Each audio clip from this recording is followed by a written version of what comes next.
السلام علیکم ورحمۃ اللہ وبرکاتہ.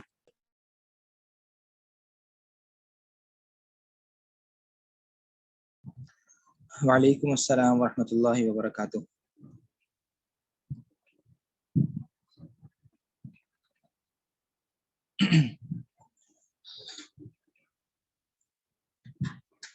اچھا جی، ہم پھر انشاءاللہ اپنا سیشن سٹارٹ کرتے ہیں. میں تھوڑا سا 5-6 منٹ رکا ہوا تھا اپنے پارٹیسپینٹس کے لیے، اور میں آپ کو ایک ڈاکیومنٹ شیئر کر رہا ہوں.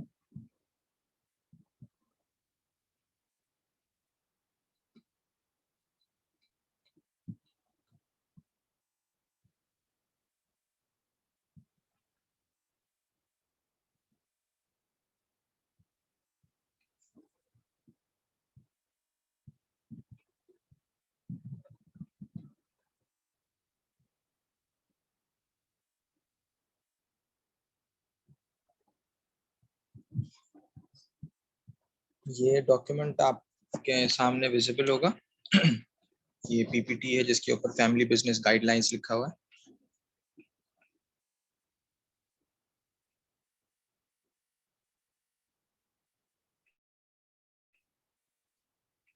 یہ ڈاکیومنٹ آپ لوگوں کو نظر آ رہا ہے؟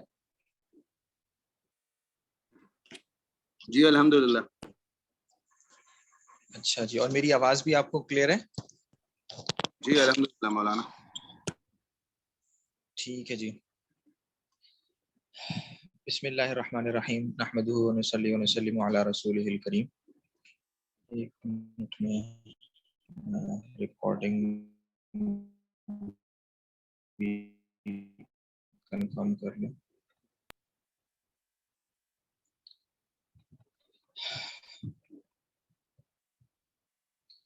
آج کا ہمارا session family business guide lines سے ریلیٹڈ ہے، اور ہم اپنے ہر سیشن کو ایک تو اللہ تعالیٰ کے نام اور حضور پاک صلی اللہ علیہ وسلم پر درود شریف، درود اور سلام سے شروع کرتے ہیں. اور تھوڑا سا ہم نے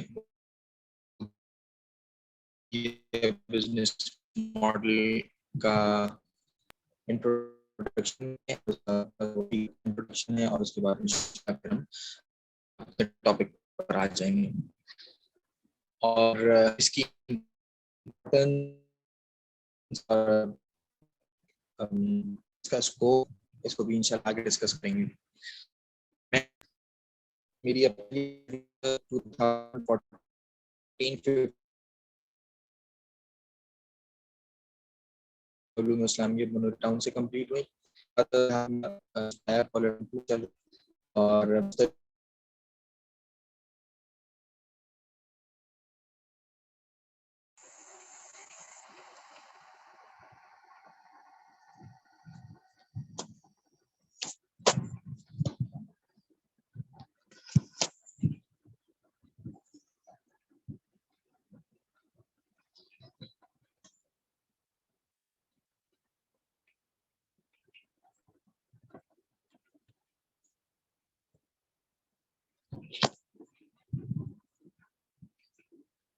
جی، تو مختلف جگہ ایز اے وزٹنگ لیکچرر پڑھا رہا ہوں، اور عبودیہ بزنس ماڈل کے ساتھ 2017 سے جڑا ہوا ہوں.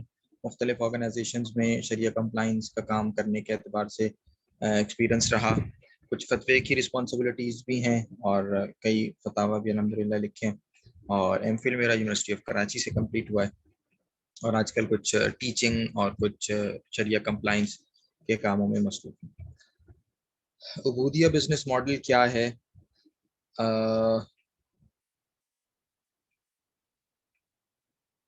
دا ورڈ عبودیہ اور اس کا اوریجن جو ہے وہ قرآن پاک کی جو آیت ہے، اعوذ باللہ من الشیطان الرجیم وما خلقت الجن والانس الا لیعبدون. تو ہماری زندگی کا ہر لمحہ عبادت میں گزرے، اور وہ اسپیشلی بزنس میں کیسے آئے، اس کے لیے جو ماڈل سجسٹڈ ہے عبودیہ بزنس ماڈل کی طرف سے، وہ ان 4 ٹاپکس کے گرد گھومتا ہے. صرف شریعہ کمپلائنس نہیں، بلکہ نیتوں کا خالص ہونا، پروسیجرز کا شریعہ کمپلائنٹ ہونا، طریقے کا حضور پاک صلی اللہ علیہ وسلم کی سنت کے مطابق ہونا، اور ساتھ ساتھ ان ویلیوز اور اخلاق کا ہونا جو کہ اچھے مسلمان تاجر کے اندر ہونے چاہیے۔ تو ان چاروں پیراڈائمز میں کسی بھی آرگنائزیشن ہو یا کوئی انڈیویجول ہو، جب چاروں پیراڈائم میں کام ہوگا تب جا کر ہم اس کو عبودیہ بزنس ماڈل کہہ سکتے ہیں۔ اور اگر صرف ایک پر کام ہو جس میں پروسیجرز شریعہ کمپلائنٹ ہو جائیں تو شاید اس پروسیجرز کو یا اس آرگنائزیشن کو شریعہ کمپلائنٹ کہہ سکتے ہیں۔ تو ان ساری چیزوں پر کام کرنا یہ اسکوپ ہے عبودیہ بزنس ماڈل کا، جس پہ وہ 2015 سے یا اس سے پہلے سے بھی الحمدللہ کام کر رہے ہیں اور کئی آرگنائزیشنز کو اس طرح سے سرو کیا ہے۔ تو عبودیہ بزنس ماڈل نے مختلف ٹاپکس پر اپنی جو گائیڈ لائنز ہیں ان کو مرتب کیا، اور جس کو ہم کہہ سکتے ہیں کہ شریعہ guidelines for the relevant department کیا ہیں، یہ اس ڈپارٹمنٹ والے کو آسانی سے مل سکتی ہیں، اور یہ فریلی اویلیبل ہے یو بی ایم کی ویب سائٹ پر، اور بہت سارے لوگ اس سے خود بھی استفادہ کرتے ہیں۔ کچھ لوگ ایسے بھی ہیں جو یو بی ایم کے تھرو اس کی امپلیمنٹیشن پہ کام کرواتے ہیں۔ کسی بھی آرگنائزیشن میں یہ سارے کام ہو سکتے ہیں، تو ان سب چیزوں پر یو بی ایم کام کرتا ہے۔ جنرل مینجمنٹ پر بھی ہیومن ڈیولپمنٹ سروس، یہ وہی ہے جس کو لوگ ہیومن ریسورس کہتے ہیں۔ اس لیے، اور اس کے علاوہ اسلامک لا کانٹریکٹس، اور اس کے علاوہ جتنے ڈپارٹمنٹس کسی بھی آرگنائزیشن میں ہیں اس سے ریلیٹڈ یو بی ایم کی اپنی گائیڈ لائنس ہیں۔ آج کا جو ہمارا کورس ہے اس کا آبجیکٹیو کیا ہے؟ تو اس کا آبجیکٹیو ہے ٹو نو دا شریعہ guidelines of managing a family own business. Business شاید بہت دفعہ ایسا ہوتا ہے کہ انیشیلی فیملی بزنس نہیں ہوتا، لیکن جیسے جیسے وہ بڑھتا ہے وہ آہستہ آہستہ خود بخود فیملی بزنس بن جاتا ہے۔ یعنی بہت کم ایسا ہوتا ہے کہ دو بھائی مل کر کسی بزنس کو انیشیٹ کریں۔ عام طور پر ابو ہی ساری محنت اٹھاتے ہیں یا دادا نے ساری محنت اٹھائی ہوتی ہے، جس کے پھل بعد میں ان کی اولاد کھا رہی ہوتی ہے، اور وہ بعد میں فیملی بزنس بنتا ہے۔ اب اس کے فیملی بزنس بن جانے کے بعد شریعہ گائیڈ لائن اس سے ریلیٹڈ کیا ہیں، آج ہم خاص طور پر اس کو فوکس کریں گے۔ اور ویسے تو کچھ گائیڈ لائنس وہ ہیں جو کسی بھی بزنس میں ہونی چاہیے، لیکن آج ہمارا زیادہ فوکس فیملی بزنس اور جو اس کے اسٹیک ہولڈرز ہیں، جو فیملی کے ممبرز ہیں، ان کے آپس کے جو ریلیشنز ہیں اور ان کے آپس کی جو ہائرارکی مینٹین ہونی چاہیے اس سے ریلیٹڈ خاص طور پہ ہم بات کریں گے۔ تو آج تھوڑا سا تو ہم شروع میں احادیث دیکھیں گے برکت کے لیے بھی، اور کہ کوئی بھی پارٹنرشپ بزنس ہو تو اس کے فضائل کیا ہیں یا احادیث میں اس سے متعلق کیا چیزیں آتی ہیں۔ تھوڑا سا اس کو بھی دیکھیں گے کہ کانفلکٹس اسپیشلی فیملی ممبرز میں کیوں ارائز ہوتے ہیں، اور پھر ہم زیادہ تر اس کو فوکس کریں گے کہ فیملی بزنس کی ٹائپس گائیڈ لائنس کے اسپیکٹ سے کیا ہیں۔ اس میں ہم اجارہ سے ریلیٹڈ جو گائیڈ لائنس ہیں اس کو بھی دیکھیں گے، اور ایک ہمارا سیگمنٹ ہے شرکت سے ریلیٹڈ گائیڈ لائنس، ان کو بھی دیکھیں گے انشاءاللہ۔ اور آخر میں انشاءاللہ ایک چیک لسٹ ہے، اس کو بھی میں آپ سے شیئر کروں گا۔ میں چاہوں گا کہ اگر کوئی بھی فیملی بزنس سے ریلیٹڈ ہے جو یہاں پارٹیسپینٹ ہے، سن رہا ہے یا بعد میں کبھی سنے گا، تو اس کو ان چیزوں کے بارے میں معلوم ہو، اور کوئی بھی ایک چھوٹا سا بھی اگر فیملی بزنس ہے تو وہ کیسے ان چیزوں کو اپنے اندر انشور کر سکتا ہے۔ سب سے پہلے کچھ احادیث ہیں، ہم ان کو دیکھیں گے انشاءاللہ۔ تو سب سے پہلی حدیث یہ ہے جو ہمارے سامنے ہے، حضرت جابر رضی اللہ تعالیٰ عنہ فرماتے ہیں کہ حضور پاک صلی اللہ علیہ وسلم نے فرمایا من کان لہ شریک فی ربعۃ او نخل، جس کا بھی کوئی پارٹنر ہو، ٹھیک ہے، فی ربعۃ او نخل، کسی باغ میں کوئی پارٹنر ہو، نخل، یا کسی زمین میں کوئی پارٹنر ہو، فلیس لہ ان یبیع، تو اس کا یہ حق نہیں ہے کہ وہ اس کو بیچے یہاں تک کہ اس اپنے شریک سے اجازت لے لے۔ وَإِنْ رَضِيَ أَخَذَ وَإِنْ كَرِهَ تَرَكَ، اگر اب اس کا پارٹنر راضی ہوگا تو وہ آگے بیچ سکتا ہے، ورنہ جو ہے نا وہ اس کو آگے بیچ نہیں سکتا۔ تو یہ جو چونکہ وہ پارٹنر ہے، ٹھیک ہے، اس لیے شریعت نے اس کو یہ حق دیا ہے کہ یہ اس کو بیچ سکے، اور شریعہ نے جو ہے نا اس کو یہ رائٹ دیا ہے کہ اگر خریدنا ہے تو یہ سب سے پہلا حق خریدنے کا خود شریک کے پاس ہے، اور اگر کل کو یہ بغیر اس کی اجازت کے آگے بیچ دیتا ہے اور شریک یہ کہتا ہے کہ نہیں مجھے یہ چاہیے، تو آگے جا کر شریک یہ کورٹ میں دعویٰ کر سکتا ہے اور پھر وہ خود وہ چیز لے سکتا ہے۔ جس کو شفاع کہتے ہیں۔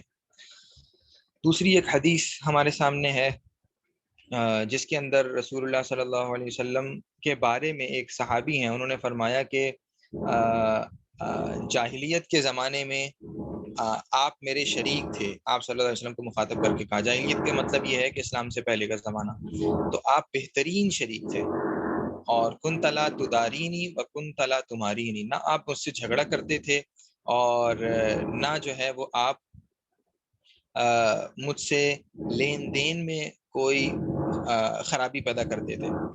تو اس سے پتہ چلا جو اچھا شریک ہوگا ایک تو وہ جھگڑا نہیں کرے گا، اور ظاہر ہے کہ اگر دونوں شریک اچھے ہوں گے تو دونوں آپس میں جھگڑا نہیں کریں گے، اور آپس کا جو لین دین ہے اس کے اندر ایک دوسرے کے ساتھ سہولت کا معاملہ رکھیں گے۔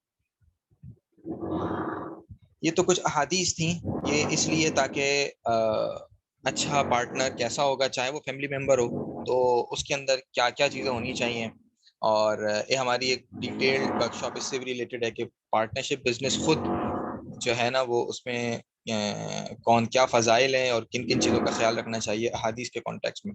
تو یہاں تو یہ تھوڑی سی تھی۔ آگے بہت ساری فیملیز ہیں جو کہ بہت بڑی بڑی کمپنیز اور بہت بڑے بڑے گروپس چلا رہے ہیں، خود پاکستان میں بھی بہت بڑے بڑے گروپس جو ہے وہ اس پر چل رہے ہیں، اور اس میں آگے جو ہے وہ کافی آہستہ آہستہ کچھ گروپس ہیں جو بڑے ہوتے چلے جا رہے ہیں۔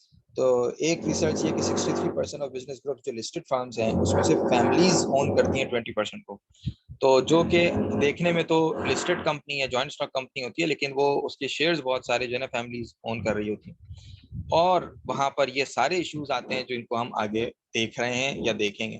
اچھا، ایک چھوٹی سی دکان ہے اس کے اندر بھی ایشوز ہو سکتے ہیں، اور اگر کوئی بڑا بزنس ہے تو ظاہر ہے اس کے اندر بھی ایشوز ہو سکتے ہیں۔ تو اس میں سب سے پہلے نارملی بزنسز میں ہوتا کیا ہے کہ یہ شروع تو ہوتے ہیں ٹرسٹ کی بنیاد پر، لو کی بنیاد پر، ایموشنز ہوتے ہیں، بردرہڈ، چھوٹا بھائی ہے، چھوٹے بھائی کو شامل کر لیا، بھائی یہ چھوٹا بھائی کہاں کام کرنے جائے گا، اس کو اپنے ساتھ شامل کر لو، وہیں اس کو سکھاتے ہیں، کام پہ لگاتے ہیں، اور وہ عرصے تک کام کرتا رہتا ہے۔ یا بیٹا بڑا ہوا، بیٹے کو ساتھ شامل کر لیا، ایک فیملی کے لوگ ہیں، ایک فیملی کا بزنس ہے، اس کے اندر کام ہو رہا ہے، بیٹے کے ساتھ محبت بھی ہے، اس کے اوپر اعتماد بھی ہے، اس کو کیش وغیرہ کی جو رسپانسبلٹیز ہے وہ بھی دی ہوئی ہیں، لیکن آگے چل کر آہستہ آہستہ اختلافات بڑھتے ہیں۔ کیوں؟ اس لیے کہ ایمبیگوٹیز ہوتی ہیں، اور جہاں پر بھی یہ ایمبیگوٹیز آتی ہیں یہ شروع میں تو کوئی پرابلم کریٹ نہیں کرتی، لیکن آگے چل کر یہ پرابلمز کریٹ کرتی ہیں۔ اس لیے شریعت کا مزاج یہ ہے کہ شریعہ ایمبیگوٹی کو برداشت ہی نہیں کرتی۔ اگرچہ شریعت نے چاہے وہ اجارہ کی پیمنٹ ہو، چاہے شرکت کے اندر کیپٹل ریشو یا پروفٹ ریشو، کوئی بھی پوائنٹ آپ لے لیں، ایمبیگوٹی از دا پرابلم جہاں شریعت جو ہے نا وہ پوائنٹ آؤٹ کرتی ہے، اور اگر یہ چیز ایمبیگوٹی باقی رہے تو وہ شریعت اس کو شروع سے ناجائز کہہ دیتی ہے، چاہے اس پہ سالوں تک کاروبار ہوتا رہو۔ اور انمٹ ایکسپیکٹیشنز، جب ایمبیگوٹی ہوتی ہے تو ایکسپیکٹیشن کریٹ ہوتی ہیں، جب کلیئر نہیں ہوتا نا تو پھر آدمی سمجھتا ہے اس کی یہ بھی ذمہ داری ہے، اور جب وہ نہیں کرتا، انمٹ ہوتی ہے، تو پھر اس کے اوپر اگلا کام ہوتا ہے، پھر مسٹرسٹ ڈیولپ ہوتا ہے، پھر بھائی ہی بھائی کو برا بھلا کہنے لگتا ہے، اور دوسروں کے سامنے اپنے بھائی کی پرابلم، اپنے بھائی کی عزت بھی کرتا ہے، فرکشنز کریٹ ہوتی ہیں۔ اور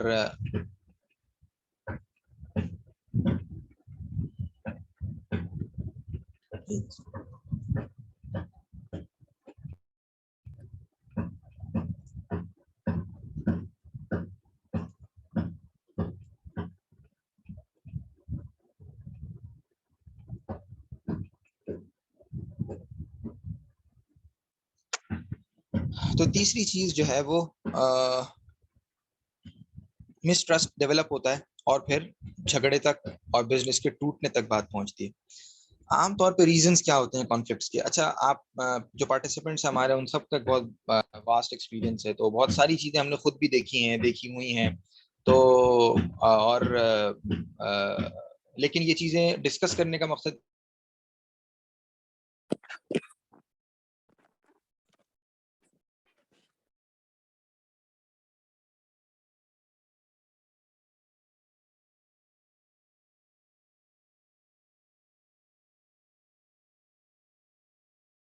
بھائی چلا جائے تو چھوٹے بھائی کے درمیان اختلاف ہو جاتا ہے، تو جو رسپانسبل ہوتا ہے بزنس کا جب وہ ہٹتا ہے تو پھر پرابلمس کریٹ ہوتا ہے.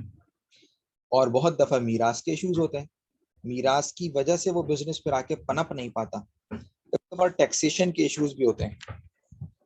اور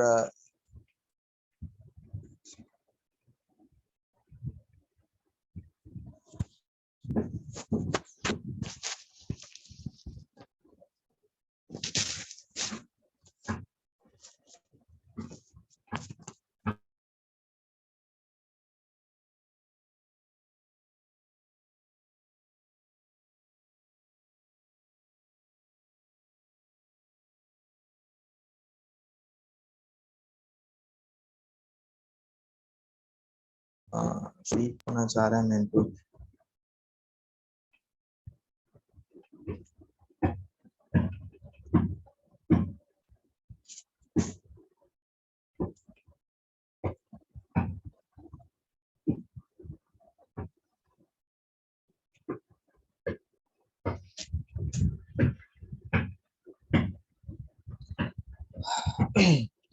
اچھا, ٹیکس کے ایشوز ہوتے ہیں کبھی کبھار. Competency of heirs to manage the business اور the absence of a clear succession plan. آگے چل کر اگلے 10 سال بعد ہمارے بزنس کا کیا ہوگا اس کو نہیں سوچا جاتا. فوری جو ایشوز ہیں ان کو تو سوچا جاتا ہے. سکسیشن پلان, اگر ابو چلے جائیں گے آج, اب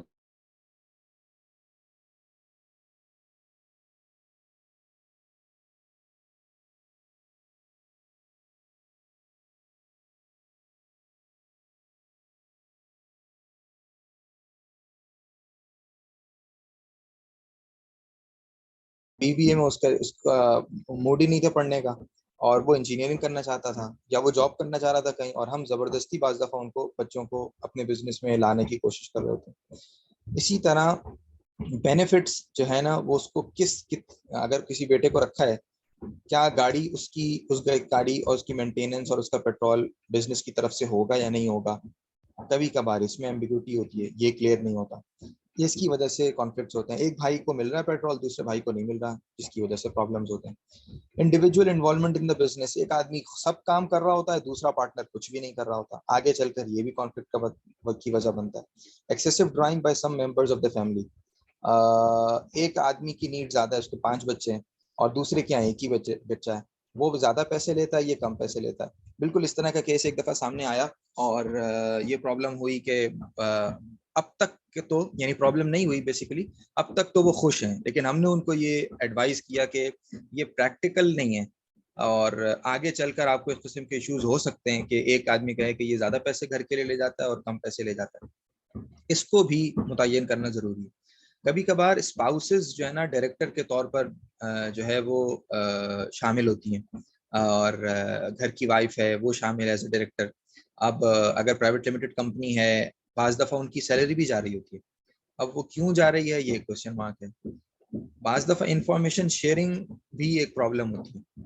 بہت کس لیول کی انفارمیشن جو بزنس کے فیملی ممبرز ہیں ان سے شیئر کرنی ہے. چھوٹا بیٹا ابھی کام پر لگا ہے تو اس کو کس حد تک کی باتیں بتانی.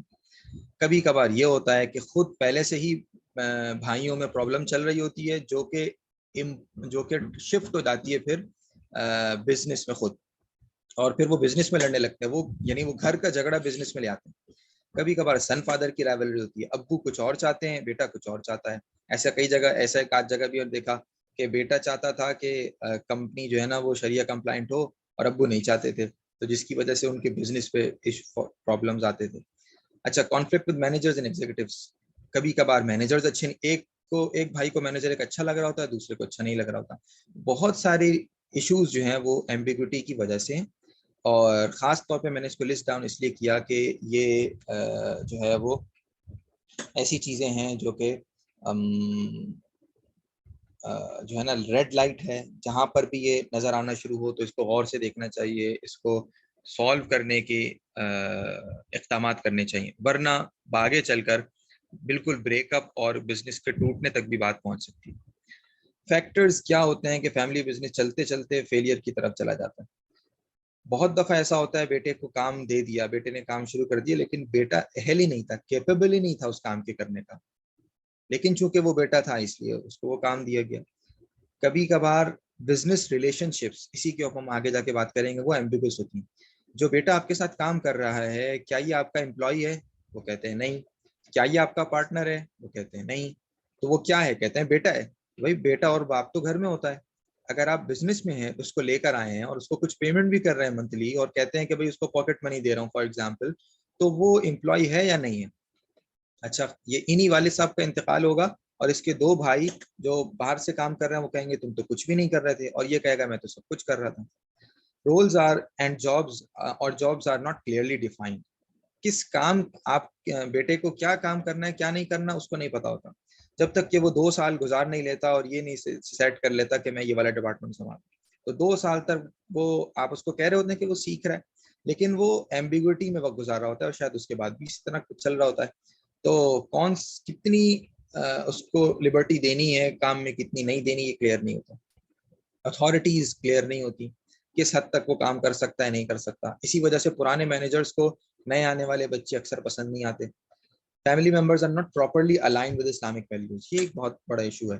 جب ہم دل ہمارا صاف نہیں ہوگا، جب ہم دل سے تقوی والے نہیں ہوں گے، تو پھر جھگڑے بھی ہوں گے، اور جھگڑے ہو کر پھر وہ ایک دوسرے کے ساتھ ریلیشن شپس کے ٹوٹنے تک بھی پہنچیں گے. اس لیے کہ تقوی تو ہوگا نہیں، اور اللہ تعالیٰ کا خوف جب ہمیں نہیں روکے گا تو پھر ہمیں کون سی چیز روکے گی. Business is not run in a professional manner. ایک یہ بھی ایشو ہوتا ہے جب ہم اس کو ہم عام زبان میں کہتے ہیں سیٹھیا سسٹم پہ چیزوں کو چلا رہے ہوتے ہیں، تو اور پروفیشنل گائیڈ لائنس کو فالو نہیں کر رہے ہوتے، تو بھی یہ ایشو آتا ہے اور ہمیں کوئی سولوشن نہیں مل پاتا. اچھا، اب ہم کچھ گائیڈ لائنس کی طرف جا رہے ہیں انشاءاللہ. اور اگر آپ لوگوں کا کوئی پوائنٹ ہو، کوئی آپ لوگوں نے بات کہنی ہو پارٹیسپینٹس نے، تو آپ بالکل یہاں پر ایڈ کر سکتے ہیں. کوئی کویسچن ہو تو کر سکتے ہیں. آگے پھر انشاءاللہ ہم گائیڈ لائنس کی طرف جا رہے ہیں، اور پھر ہم پرٹیکولر شریعہ گائیڈ لائنس کی طرف جائیں گے انشاءاللہ.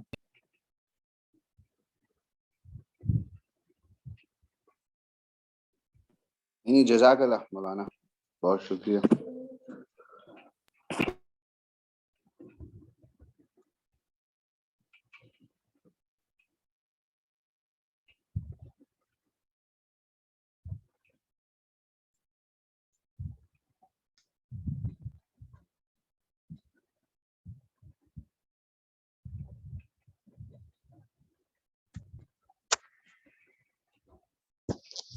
اچھا جی، تو let's move towards the guidelines. پر سب سے پہلے انٹینشنز کا صحیح ہونا ضروری ہے.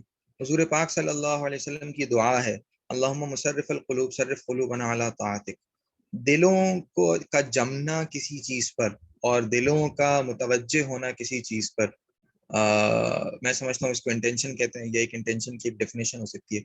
تو دل متوجہ ہو اس بات پر کہ کام کرنا ہے اور صحیح طریقے سے کرنا ہے، اور یہ انٹینشن سارے فیملی ممبرز سے ڈسکسڈ ہوں، شیئرڈ ہوں، اور فیملی ممبرز کو پتا ہو کہ میرے ابو کام جو کرتے ہیں وہ اس طرح کرتے ہیں، اس نیت سے کرتے ہیں، اور ایکشنز میں وہ انٹینشن نظر بھی آتی ہو، تو خود بخود بیٹے میں وہ چیزیں آئیں گی. اور خود بخود کیا، جب وہ ایکسپلیسٹلی مینشن کرے گا کہ میں تو اس نیت سے کام کرتا ہوں، تو وہ چیزیں خود بخود نظر آئیں گی. یا دوسرے لفظوں میں ہم یوں بھی کہہ سکتے ہیں کہ بزنس کا ایک ویژن بنا ہوا ہو، بزنس اپنے آپ کو کہاں دیکھتا ہے، اور ظاہر ہے اس کے اندر شریعہ کمپلائنس بھی ایک امپورٹنٹ چیز ہے، اس کا بھی اس کے اندر ذکر ہو. نمبر 2، ورک ریلیٹڈ ٹارگیٹس اور پرفارمنس اسٹینڈرڈس. شاید اگر ایک دکان کی بات ہو رہی ہو اور دکان میں ایک باپ اور ایک بیٹا کام کر رہے ہیں، تو شاید وہاں پر پرفارمنس اسٹینڈرڈس اور اس کے لیے کوئی سوفسٹیکیٹڈ میکینزمز بنانے کی اتنی ضرورت نہ ہو. لیکن جب ہم کسی بڑے بزنس کی بات کرتے ہیں تو وہاں پر ضرور اس کی ضرورت پیش آتی ہے کہ آپ اگر 50 آدمی پہلے سے کام کر رہے تھے اور 51واں آپ کا بیٹا شامل ہوا ہے، تو جیسے آپ نے بقیہ 50 کے پرفارمنس اسٹینڈرڈ سیٹ کیے ہیں، اس کے بھی کچھ ٹارگیٹ سیٹ کریں. چاہے وہ آسان ہو، چاہے وہ لرننگ کے فیز میں ہو، لیکن کچھ پرفارمنس اسٹینڈرڈس جو ہے نا وہ سیٹ کریں. بہت دفعہ میرا اپنا ایکسپیرینس یہ ہے کہ کئی لوگوں کو انڈکٹ کر لیا جاتا ہے اور ایمبیگسی پر اسٹینڈرڈ اس کو بتا دیتے ہیں، ایمبیگس سے ٹارگیٹس اس کو بتا دیتے ہیں. مطلب بعض دفعہ اس کو یہ کہہ دیتے ہیں تم فلاں کے ساتھ بیٹھ جاؤ اور کام کو سیکھو. اب کام کو سیکھنا، یہ میں سمجھتا ہوں ایک ایمبیگوٹی سی ہے اس میں، اور وقت گزر جاتا ہے. پھر اگر تو کوئی کارنامہ کر کے دکھا دیتا ہے یا کوئی اس سے بڑی سیل ہو جاتی ہے، پھر ہم سمجھ لیتے ہیں یہ کام سیکھ گیا ہے. اور اگر جو ہے وہ کام کوئی پرابلم کر دیتا ہے، کوئی جو ہے نا وہ اس کی وجہ سے کچھ کام ہوتے ہوتے ٹوٹ جاتا ہے، تو ہم کہتے ہیں یہ کام نہیں سیکھ سکتا. تو اگر اس کی جگہ یہ ہو کہ 6 مہینے آپ کو گزارنے ہیں اور اس کے اندر آپ کو اتنے کسٹمر سے بات کرنی ہے یا ایٹ لیسٹ اتنی سیلز کرنی ہے، یا فار ایگزامپل کچھ عرصہ آپ کو، یا یہ 2-3 کلائنٹس ہیں جو آپ کو اتنے مہینے تک دیکھنے ہیں، تو خود بخود جو ہے وہ یہ زیادہ آسان ہوگا اس کے لیے بھی اور چیک کرنے والے کے لیے بھی. System to review the performance periodically, اس میں اگلی بات وہی اسی سے ریلیٹڈ ہے. جب پرفارمنس اسٹینڈرڈ سیٹ ہوں گے تو پھر ایک سسٹم بھی ہوگا کہ جس سے چیک کیا جا سکے کہ بھائی اس نے کچھ کیا بھی ہے یا نہیں کیا. ورنہ یہی ہوتا ہے بہت دفعہ کہ کوئی اس کی پرفارمنس 0 چل رہی ہوتی ہے، ایک کوئی باہر سے کوئی اچھی سیل آ جاتی ہے یا کوئی اچھا کام ہو جاتا ہے تو اس کی تعریف شروع ہو جاتی ہے. میں عام امپلائیز میں کی بات کر رہا ہوں، اس میں اس طرح ہوتا ہے. اور کبھی کبھار جو ہمارے فیملی ممبرز ہوتے ہیں، بیٹے ہوتے ہیں، ان کے ساتھ بھی اسی طرح ہوتا ہے. تو یہ کلیئر ہو، یہ جنرل گائیڈ لائن ہے. یعنی کوئی بھی فیملی بزنس ہو تو اس کے اندر ان چیزوں کا خیال رکھنا ضروری ہے. حضرت ثوبان رضی اللہ تعالیٰ عنہ کی ایک حدیث ہے، وہ میں یہاں کوٹ کرنا چاہوں گا. حضور پاک صلی اللہ علیہ وسلم نے فرمایا کہ nothing increases one's lifespan except righteousness, and nothing repels the divine decree except dua. And a man may be deprived of provision by a sin that he commits. اگر ہم یہ چاہتے ہیں کہ ہمارا بزنس پھلے پھولے اور رزق میں اضافہ ہو تو اس کے لیے ضروری ہے کہ ہم شریعہ کمپلائنٹ ہوں. شریعہ کمپلائنٹ کا مطلب یہ ہے کہ ہمارے کام سارے کے سارے شریعت کے مطابق ہو رہے ہوں، ہماری سیلز بھی ایسی ہو رہی ہو، ہماری مارکیٹنگ بھی صحیح اصولوں کے مطابق، اس میں جھوٹ نہ ہو، دھوکہ نہ ہو، اور فائنینس میں سود نہ ہو، سپلائی چین میں غلط مال نہ ملایا جائے، اپنے ہیومن ریسورس کے ساتھ کہ حقوق جو ہے وہ پامال نہ کیے جائیں، ان کو پورے حقوق دیے جا رہے ہوں. تب جا کر ہم 100% شریعہ کمپلائنٹ ہو سکتے ہیں. ورنہ کہیں بھی کوئی پرابلم ہوگی تو ہم 100% شریعہ کمپلائنٹ نہیں ہوں گے، گناہ ہوگا. جب گناہ ہوگا تو ہمارا جو بزنس ہے اس میں برکت نہیں ہوگی.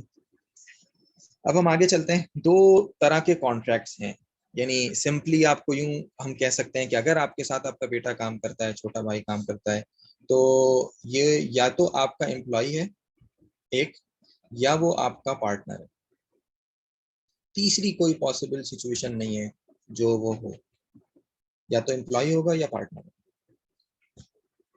تیسری ایک پاسبل سچویشن اور بھی کبھی کبھار ہوتی ہے، اور وہ ہے اس کو میں نے ایگزیکٹلی یہاں پر لکھا نہیں ہے، نہ اس کے لیے ڈیٹیل گائیڈ لائنز ہم نے لکھی ہیں، میں اس کو یہیں پر ڈسکس کر لیتا ہوں. وہ ہے معاون. یعنی وہ بس آپ کی ہیلپ کر رہا ہے. جیسا کہ آپ دکان میں کام کر رہے تھے اور سامان آپ بہت بھاری سا اٹھانے کی کوشش کر رہے تھے تو آپ سے نہیں اٹھ رہا تھا، تو آپ نے کسی کو کہا یار ذرا سا ہاتھ لگانا اس کے اوپر، تو اس نے ذرا سی آپ کی ہیلپ کر دی، تو آپ نے وہ سامان اٹھا لیا. تو جب وہ آپ نے سامان اٹھا لیا تو وہ آپ کا ہیلپر تھا جو کام کر کے چلا گیا. اب جیسے ہی اس نے سامان اٹھایا تھوڑی دیر بعد وہ بولے بھائی اس کے پیسے دے دیں، تو آپ بولیں گے بھائی اس کے تو کوئی پیسے نہیں ہوتے، یہ تو میں نے آپ سے ہیلپ مانگی تھی، آپ نے ہیلپ دے دی. تو یہ چیز جو ہے وہ ہیلپ میں آئے گی. جب یہ ہیلپ میں آئے گی تو اس کی امپلیکیشنز ہوں گی. یعنی کہ یہ آپ کا ہیلپر تھا، آپ اس کو اس کے اگینسٹ میں اگر کچھ پیسے دیتے بھی تھے تو وہ آپ کی طرف سے ایک گفٹ تھا جو آپ اس کو دے رہے تھے. جب وہ دونوں چیزوں میں نہیں ہے، یعنی وہ آپ کا امپلائی بھی نہیں ہے، وہ آپ کا پارٹنر بھی نہیں ہے، وہ صرف آپ کا ہیلپر ہے. اور بہت سارے کیسز میں ایسا ہی ہے، جب آپ کوئی چیز طے نہیں کریں گے نا تو وہ تھرڈ چیز میں چلا جائے گا اور وہ ہیلپنگ، تو وہ پھر اس کی کوئی حیثیت نہیں. یعنی اگر خدا نخواستہ آپ کا انتقال ہو جاتا ہے تو پھر وہ آپ کا بیٹے کی حیثیت سے تو آپ کے بزنس میں سے میراث لے سکتا ہے، باقی اس کا کوئی حصہ اس میں نہیں بنتا، نہ ایز اے پارٹنر نہ ایز اے امپلائی. نہ جو ہے نا اس کو امپلائی کے جو حقوق ہوتے ہیں وہ ملیں گے، اس لیے کہ وہ صرف ایک ہیلپر تھا. اور دارالفتہ میں ہمارے پاس اس قسم کے کویشچنز آتے ہیں، تو اگر کوئی چیز نہیں ہوتی تو ہماری پرانی کلاسیکل بکس میں یہ لکھا ہے کہ ہم اس کو پھر ایک ہیلپر سمجھیں گے، اس لیے کہ جو بزنس تھا وہ اونڈ بائی فادر تھا، اور بعد میں اگر وہ کام کرتا بھی رہا تو وہ ہیلپر تھا. تو چونکہ ہیلپر سے ریلیٹڈ گائیڈ لائنز ہی نہیں ہے، ہیلپر کے رائٹس ہی نہیں ہے کوئی، تو اس لیے ڈیٹیل گائیڈ لائنز اس سے ریلیٹڈ نہیں لکھی. البتہ اور ہیلپر سے کوئی کانٹریکٹ بھی نہیں ہوتا کہ آپ ہماری ہیلپ کریں گے. تو کانٹریکٹ اگر آپ کر رہے ہیں اپنے کسی فیملی ممبر سے، اور جو کہ ہونا چاہیے، تو وہ 2 پاسبل سچویشنز ہیں. ایک ہے امپلائمنٹ جو کہ اجارہ ہے، اور دوسرا ہے پارٹنرشپ جو کہ شرکت ہے. اب ہم پہلے والے کو لے لیتے ہیں، یعنی ہم اجارہ کو پہلے لے رہے ہیں، ٹھیک ہے. ہو سکتا ہے کہ وہ پارٹنر بھی ہو, لیکن پارٹنر کب بنے گا اس کو میں آگے ڈسکرائب کروں گا. سب سے پہلے امپلائی عام طور پہ یہ ہوتا ہے, چونکہ اس کی اپنی انویسٹمنٹ تو کوئی بزنس میں لگتی نہیں ہے, تو پھر ہم یہ کرتے ہیں کہ اس کو ایک امپلائی سمجھتے ہیں. اور جب ہم اس کو امپلائی سمجھتے ہیں تو کیا مطلب یہ ہے کہ وہ ایک سیلری لے رہا ہوگا. If he is getting a salary from against his services, then he becomes employee. اور یہ جو کانٹریکٹ ہے وہ امپلائمنٹ کا ہے. آپ اس کو کہیں گے نہیں کہ یہ امپلائی ہے, آپ کو اچھا نہیں لگے گا بولتے ہوئے, یا اس کو اچھا نہیں لگے گا. یہ سب باتیں بات کی ہیں, لیکن جو کانٹریکچوئل پوزیشن ہے آپ کی اور اس کی, وہ امپلائی کی ہے. اچھا, اب اس کے لیے کچھ گائیڈ لائنز ہیں. سب سے پہلے جو بزنس اونر ہوگا وہ امپلائر بن جائے گا اور یہ امپلائی بن جائے گا. دونوں کے کچھ نہ کچھ رائٹس ہوں گے, دونوں کی کچھ نہ کچھ رسپانسبلٹیز ہوں گی. سب سے امپورٹنٹ چیز کانٹریکٹ ہے. بہت ہم سجیسٹ کرتے ہیں اس کو کہ کوئی کانٹریکٹ ضرور اپنے بیٹے کے ساتھ لکھیں اگر آپ اس کو کام پہ لگا رہے ہیں, اور ایک چھوٹا سا رائٹ اپ لے لیں. اسٹیمپ پیپر پہ ہو بہت اچھا ہے, نہ ہو کوئی بات نہیں, لیکن ایک لیٹر آپ اس کو دے دیں کہ بھائی آپ ہمارے امپلائی ہیں. اور بلکہ چھوٹا بزنس ہو اس میں بھی سجیسٹڈ یہ ہے کہ ایک کانٹریکٹ لکھ لیا جائے. سادہ سا ہی کانٹریکٹ ہو امپلائمنٹ کا, اس کی منتھلی سیلری طے کر لی جائے, ٹائمنگ طے کر لیے جائیں. اچھا, کیا کیا طے کرنا ہوگا, اس پہ بھی آگے آ جاتے ہیں. ہو سکتا ہے کہ کوئی اسپیشل بینیفٹس اس کو مل رہے ہوں. اگر مل رہے ہیں تو پہلے سے اس کو طے کرنا پڑے گا. فار ایگزامپل, باقیوں کو تو آپ 1 مہینے کی چھٹی دیتے ہیں, لیکن آپ کا بیٹا ہے تو آپ اس کو 2 مہینے کی چھٹی دینا چاہتے ہیں تو دے سکتے ہیں, بالکل جائز ہے. میڈیکل بینیفٹس جو شاید آپ ویسے ہی اپنے گھر سے اس کو دے رہے تھے, آپ چاہ رہے ہیں کمپنی اس کا میڈیکل دے یا برداشت کرے, تو ایسا بھی ہو سکتا ہے. یہ پاسبلٹیز ہیں. آپ کا امپلائی, آپ کی مرضی, آپ اس کو ایڈیشنل بینیفٹس بھی دے سکتے ہیں. Number 2, proper job description with authorities. یہ وہ چیز ہے جس کو میں کہہ رہا ہوں کانٹریکٹ کے طور پہ لکھ لیں, یا ایک لیٹر لکھ لیں, اور ایک جے ڈی لکھ لیں, جاب ڈسکرپشن اس کی لکھ لیں کہ بھائی آپ کو مارکیٹنگ ڈپارٹمنٹ میں رکھا جا رہا ہے اور آپ کی رسپانسبلٹیز ہیں 9 to 5 آپ نے کام کرنا ہے, اور آپ نے جو ہے نا یہ اتھارٹی ہیں, آپ ایز اے مارکیٹنگ مینیجر آپ کو رکھ رہے ہیں, اس میں آپ کو یہ کرنا ہوگا. تو یہ اس کے لیے ضروری ہے, ہونا چاہیے. تیسری چیز ہے میرٹ بیسڈ سلیکشن. کیا وہ مارکیٹنگ کر بھی سکتا ہے؟ کہیں ایسا تو نہیں کہ آپ اس کو رکھ لیں گے اور وہ آپ کی مارکیٹنگ کو خراب کرے گا. تو اگر آپ نے اس کو لرننگ کے لیے رکھنا ہے, سکھانے کے لیے رکھنا ہے, تو پھر اس کو ایز اے ٹرینی رکھیں, نہ کہ مارکیٹنگ مینیجر, اس وجہ سے کہ وہ آپ کا بیٹا ہے. تو یہ اچھا ہے, اور اس سے فائدہ 2-3 ہوں گے. ایک تو وہ لرننگ اس کی کمپلیٹ ہو جائے گی, اور اس کی پتہ ہوگا کہ بھئی یہ 6 مہینے کی ٹریننگ ہے, اس کے بعد اس کو ایک کوئی عہدہ مل سکتا ہے. فوراً اگر اس کو میرٹ ہوگی نہیں اور سلیکشن ہو جائے گی, تو جو پہلے سے کام کرنے والے لوگ ہیں ان کے لیے ایشو ہو سکتا ہے. Resources to perform the job satisfactorily like laptops, tools, equipment, etc. اگلا کام اس میں یہ ہے کہ جو اس کو اپنی جاب پوری کرنی ہے اس کے لیے ریسورسز پورے دیے جائیں, اور اگر اس کو ٹیم چاہیے تو ٹیم دی جائے, اکوپمنٹ چاہیے تو اکوپمنٹ دیا جائے. کبھی کبھار یہ بھی ہو سکتا ہے کہ فیمیل فیملی ممبر ہے اور آپ اس کو انڈکٹ کرنا چاہ رہے ہیں بزنس میں.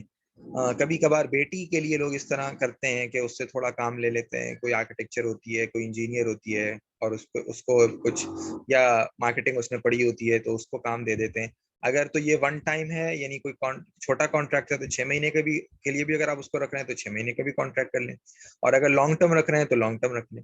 لیکن فیملی جب جو بھی فیمیل میل انوائرمنٹ میں کام کر رہی ہوگی تو اس کی اپنی گائیڈ لائنز ہیں, اور سجیسٹڈ یہ ہے کہ یہ لنک بھی یہاں پر اویلیبل ہے. اس لنک کے تھرو جو ہے نا ان گائیڈ لائنز کو پڑھ لیا جائے, اور کہ فیمیل فیملی ممبر, اگر کوئی فیمیل کوئی بھی امپلائی کہیں کام کر رہی ہے تو کیا اس کو دیکھنا چاہیے, کن کن چیزوں کا خیال رکھنا چاہیے. یہ ذرا کریٹیکل ہو جاتا ہے شریعہ پوائنٹ آف ویو سے.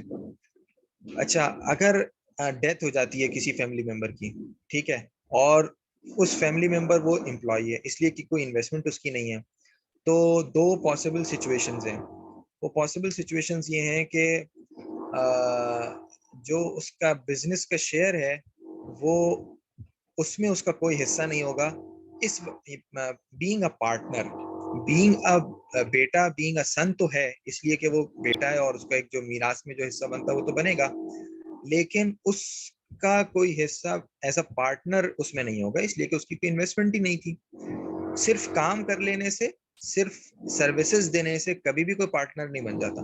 یعنی اگر 100 سال بھی اگر کوئی امپلائی آپ کے ساتھ امپلائی رہے تو وہ آپ کا پارٹنر نہیں بن سکتا, چاہے اس کی سیلری کتنے ہی لاکھ کیوں نہ ہو. اسی طرح ناٹ فار انہیریٹرز, اگر جو ہے وہ اگر جو ہے وہ اس کا اپنا انتقال ہو جاتا ہے تو کیا اس کے بیٹوں کو جو آپ کے پوتے ہیں کیا اس کو کچھ ملے گا ان کے پوتوں کو آپ کے بزنس میں سے ایز اے میراث؟ نہیں ملے گا، اس لیے کہ ان کے ابو کا ہی کچھ نہیں تھا تو ان کے بچوں کا بھی کچھ نہیں ہے۔ آئی ہوپ یہ جو پوائنٹس جو ہیں وہ کلیئر ہوں گے۔ اگر کوئی کوشچن ہو تو آپ بالکل ہینڈ ریز کر سکتے ہیں، اور جو ہے نا کوئی جو بھی کوشچن ہو آپ یہاں کر سکتے ہیں۔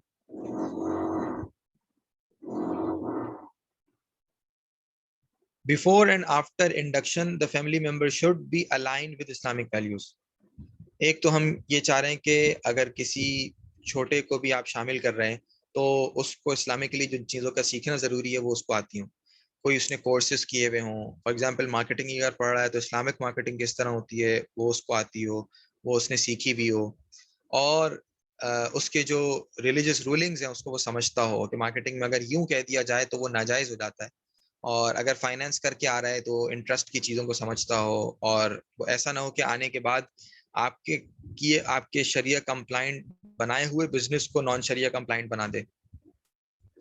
تو یہ کچھ گائیڈ لائنز ہیں امپلائمنٹ سے ریلیٹڈ، اور جو بھی امپلائی ہو تو اس کے لیے یہ ضروری ہے کہ وہ ان چیزوں کو سمجھتا ہو اور ان چیزوں پر عمل کرے۔ ٹھیک ہے، ہم اب آگے چلتے ہیں۔ ہمارا جو سیکنڈ سیگمنٹ ہے وہ پارٹنرشپ کی گائیڈ لائنز ہیں، اور پارٹنرشپ کا مطلب یہ ہے کہ وہ جو فیملی ممبر ہے اس کی انویسٹمنٹ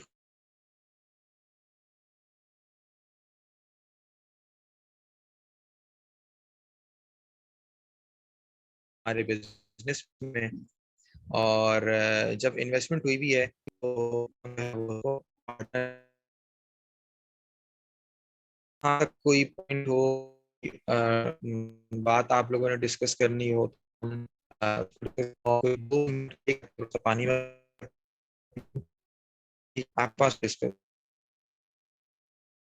آپ جو ہے وہ کوئی کوشچن ہو تو کوشچن بھی۔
اچھا جی، تو ہم آگے پروسیڈ کرتے ہیں۔ ہم اپنے سیکنڈ سیگمنٹ کی طرف جا رہے ہیں جو کہ پارٹنرشپ سے ریلیٹڈ ہے، اور اس پارٹنرشپ میں ہم ان چیزوں کو دیکھیں گے کہ اگر کوئی فیملی ممبر ایسا ہے جس کی انویسٹمنٹ آپ کے ساتھ ہوئی بھی ہے، دو بھائی ہیں، دونوں بھائیوں نے آپس میں پیسے شامل کر کے کوئی نیا بزنس کھولا، ایک یا ابو کام کر رہے تھے اور ابو نے بیٹے سے کہا کہ تم اپنے پیسے اس بزنس میں شامل کر دو، اور اس نے اپنے پیسے بزنس میں شامل کر دیے، دو۔ اب یہ جس نے پیسے شامل کیے ہیں وہ پارٹنر بن گیا، اب اس کو منتھلی سیلری نہیں ملے گی اس بات کی کہ وہ اپنا ٹائم دے رہا ہے، ٹھیک ہے، بلکہ اس کو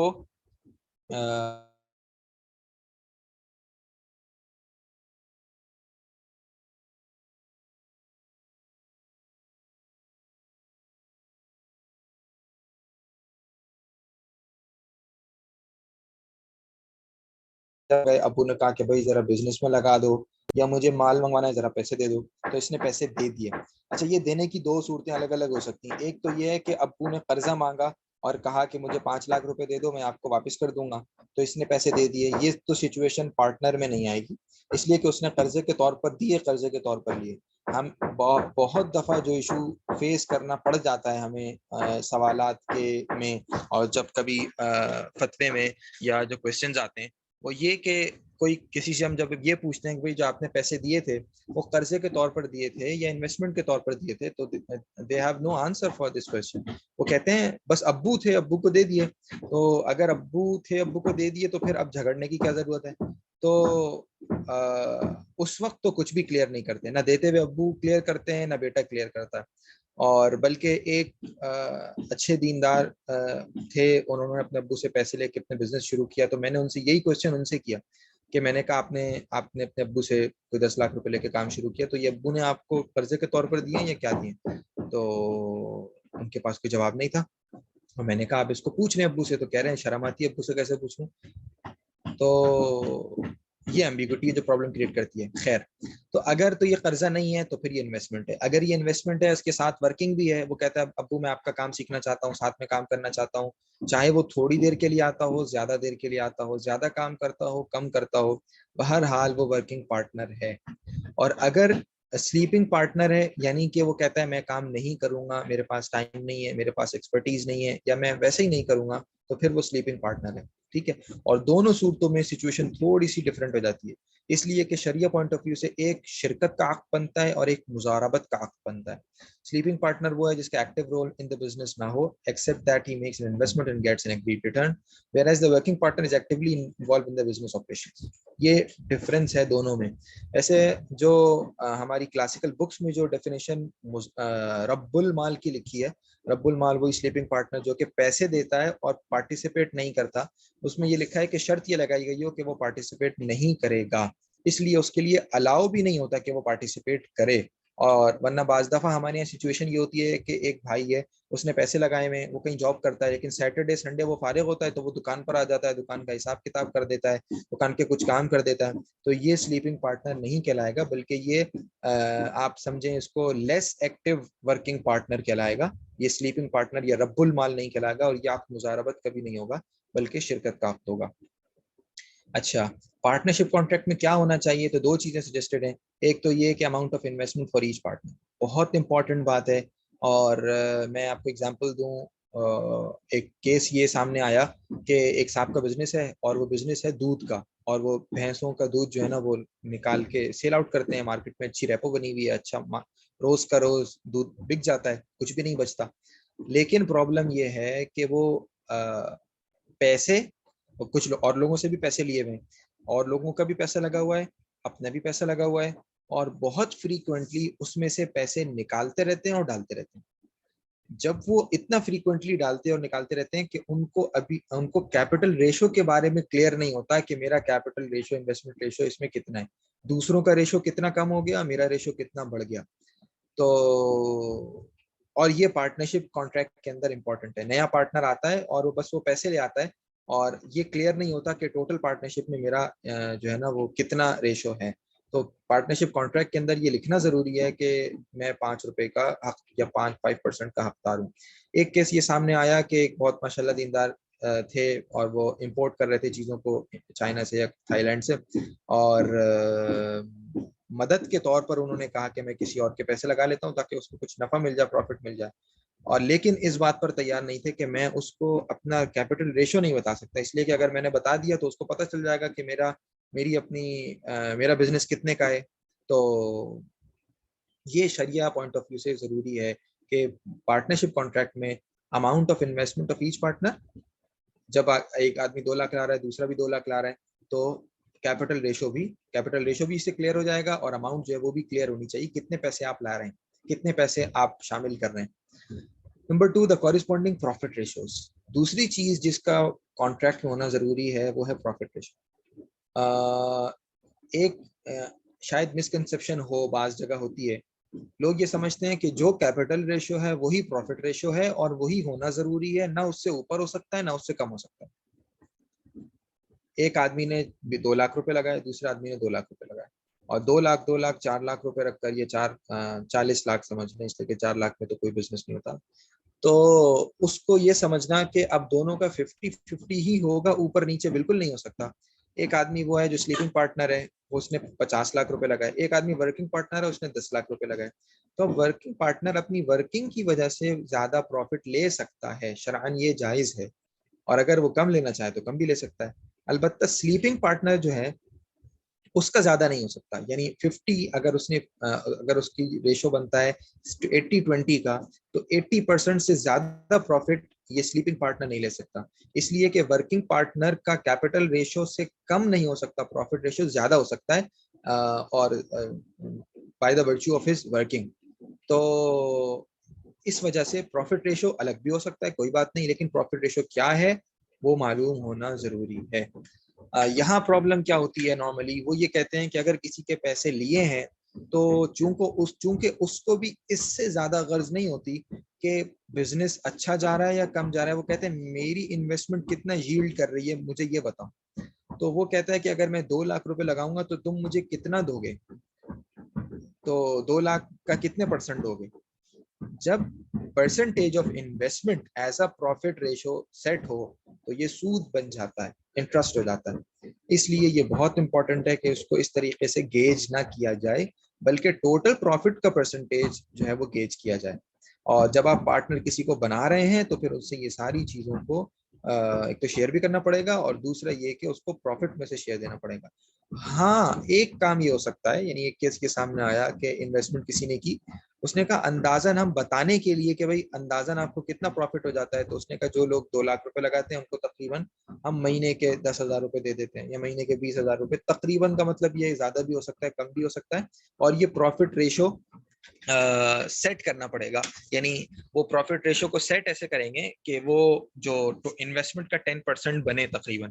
تو فار ایگزامپل ایک آدمی کے 95 روپے ہیں اور دوسرے کے 5 روپے ہیں, تو چونکہ وہ جو ورکنگ پارٹنر ہے اس کے 95 ہیں, جو سلیپنگ پارٹنر ہے اس کے 5% ہے, تو یہ اس کو 5% کے بجائے 2.5% صرف پروفٹ ریشو دے ٹوٹل پروفٹ میں سے, جو کہ ایونچولی اس کی اپنی جو اس کی انویسٹمنٹ ہے اس کا 10% بن رہا ہو یا 5% بن رہا ہو تو جائز ہے.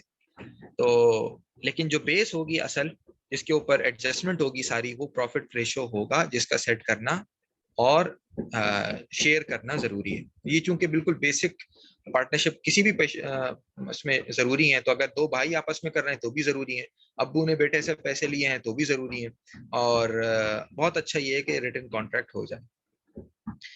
Now let's move toward the should be incorporated in the contract amount of investment to each partner. یہ بھی آ گیا, name and identity of and working and sleeping partners کون ہے اور کیا نام ہے ان کے.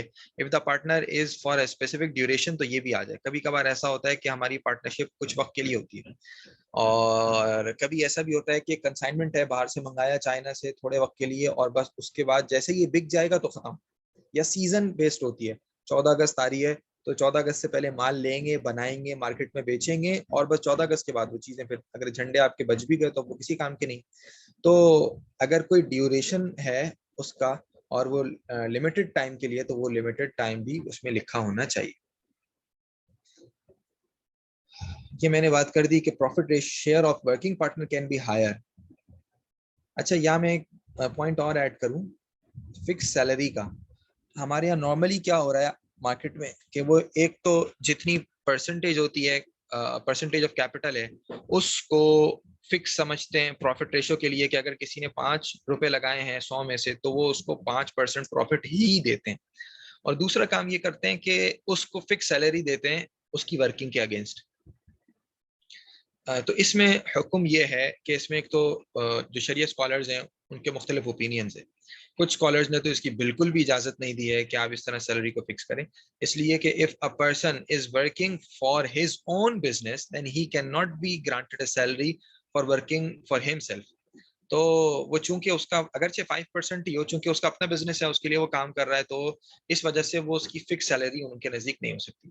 کچھ علماء ایسے ہیں جنہوں نے اس کی اجازت دی ہے کہ ٹھیک ہے آپ فکس سیلری رکھ سکتے ہیں, اور جو آپ کا شیئر ہے پروفٹ کا وہ الگ ملے گا, اور فکس سیلری جو ہے وہ الگ ملے گی.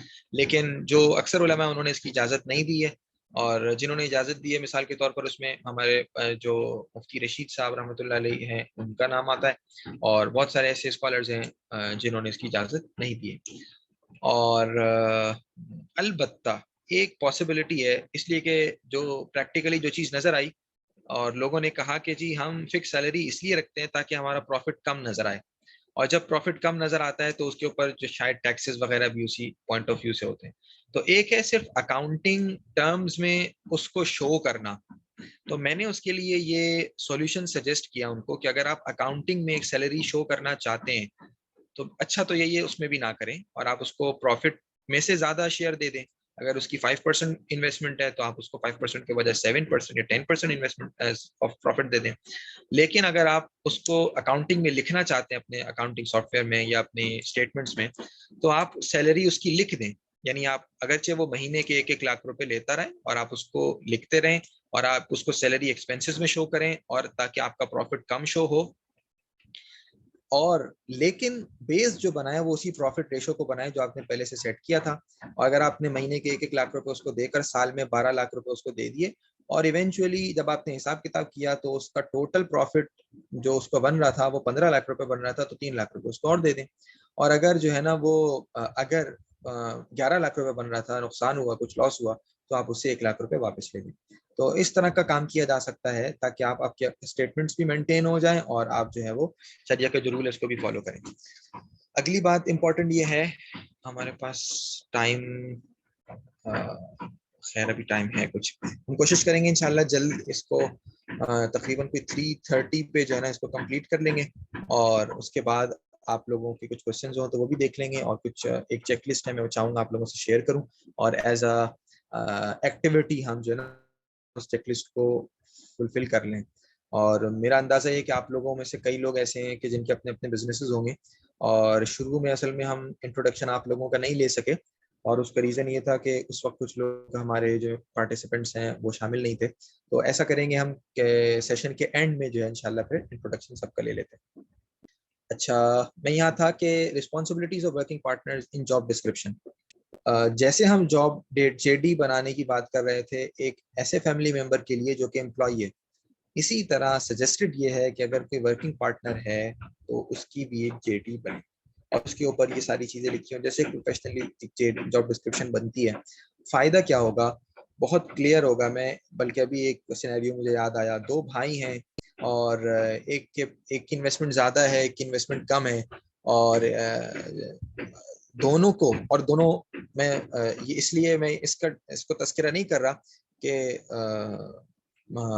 وہ لوگ ماشاءاللہ دیندار ہیں, لیکن میں جو دیندار کا ورڈ کہتا ہوں اس کا مقصد میرا یہ ہوتا ہے کہ ایک دینداری ہے ہماری نماز کی, روزے کی, زکوٰۃ کی, حج کی اور رسپانسبلٹیز کی ادا کرنے کی, لیکن ایک دین کے وہ احکامات ہیں جو کہ ہمارے بزنس سے ریلیٹڈ ہیں, یا کچھ ایسے احکامات ہیں جس میں ہمیں تھوڑا سا اسٹرکٹ ہونا پڑتا ہے, اور اس پہ عمل کرنا آسان بھی نہیں ہوتا. تو اس لیے میں یہ کہتا ہوں کہ باقی چیزوں کو وہ ماشاءاللہ پورا کر رہے ہیں, لیکن یہاں پر ان کا یہ وہ ہے کہ انہوں نے چونکہ جاب ڈسکرپشن بنائی نہیں شروع میں, اور آج ان کے بزنس 30-35 سال ہو گئے اور بہت اچھا بزنس چل رہا ہے, بہت مارکیٹ میں نام ہے, لیکن ہر ایک دوسرے سے یہ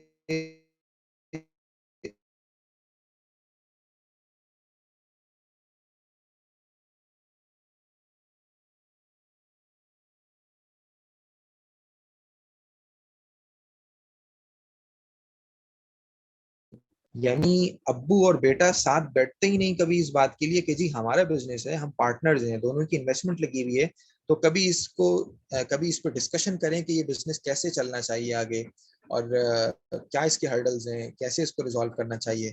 دونوں ایک جگہ ایک دفعہ بیٹھ کر سوچتے ہی نہیں ہیں, 2 بھائی نہیں سوچتے, باوجود یہ کہ دونوں کا بزنس ہے.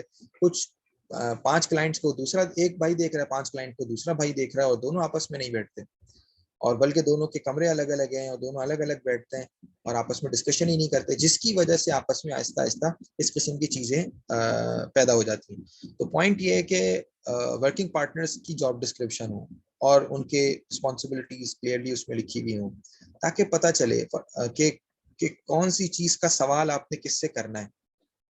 جب ہم جابس کو اسائن نہیں کرتے تو پھر یہ پرابلم آتی ہے کہ ہر ایک رسپانسبل ہوتا ہے اور ہر ایک رسپانسبل نہیں ہوتا, اس لیے کہ لاس تو ہر ایک کو بیئر کرنا پڑ رہا ہوتا ہے, اور کس سے پوچھنا ہے اس کے بارے میں وہ کوئی نہیں ہوتا. اے سے پوچھیں گے وہ کہے گا بی نے نہیں کیا, بی سے پوچھیں گے وہ کہے گا سی نے نہیں کیا. تو یہ جو ہے وہ اور ہمارے یہاں جو کوئی بھی فیملی بزنس ہو اس کے اندر بھی یہ پرابلم آتی ہے، اور اس کو دیکھنا چاہیے، آپس میں بیٹھ کے کچھ جے ڈی بنانی چاہیے. اور پارٹنرس میں کبھی کبھار family working female working partner بھی ہو سکتا ہے، اور اس کے حوالے سے کچھ ڈیٹیلز ہیں جو میں نے فیمیل امپلائی کے پوائنٹ آف ویو سے ڈسکس کی. یہاں پر ان کا بھی خیال رکھنا ضروری ہے، اسپیشلی جو ہماری بڑی کمپنیز ہیں اس کے اندر بعض دفعہ فیمیل ہماری جو ہے وہ ڈائریکٹرز ہوتی ہیں، جو کہ جن کی انویسٹمنٹ بھی ہوتی ہے، اور کبھی کبھار ہم ان سے انویسٹمنٹ لے لیتے ہیں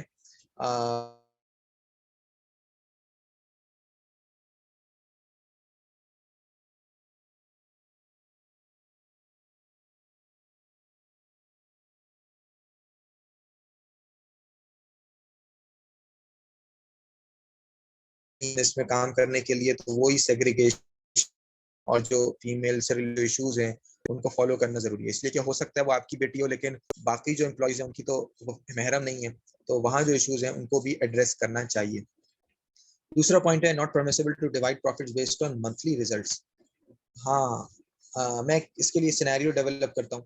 وہ یہ کہ ابو نے بیٹے سے پیسے لیے 5 لاکھ روپے اور لگا دیے بزنس میں، اور بیٹے کو کہا کہ دیکھو اگر تم اچھی پرفارمنس دو گے تو تمہیں میں پروفٹ ریشو میں سے 10% دوں گا، اور اگر تم نے اتنی سیلز کر لی تو میں پروفٹ ریشو تمہارا 10% سے بڑھا کر 12% کر دوں گا. ٹھیک ہے، تو اس میں پرابلم کیا ہے؟ اصل جو چیز جو ہے پرابلم ہے وہ یہ کہ جو پارٹنر ہوتا ہے نا وہ اپنی پرفارم بلکہ وہ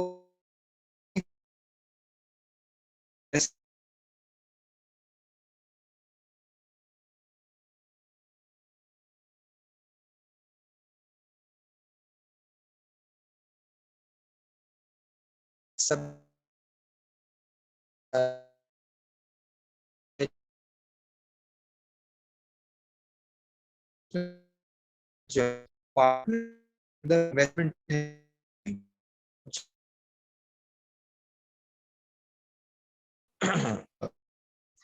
تو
جی میری آواز آ رہی ہوگی آپ لوگوں کو؟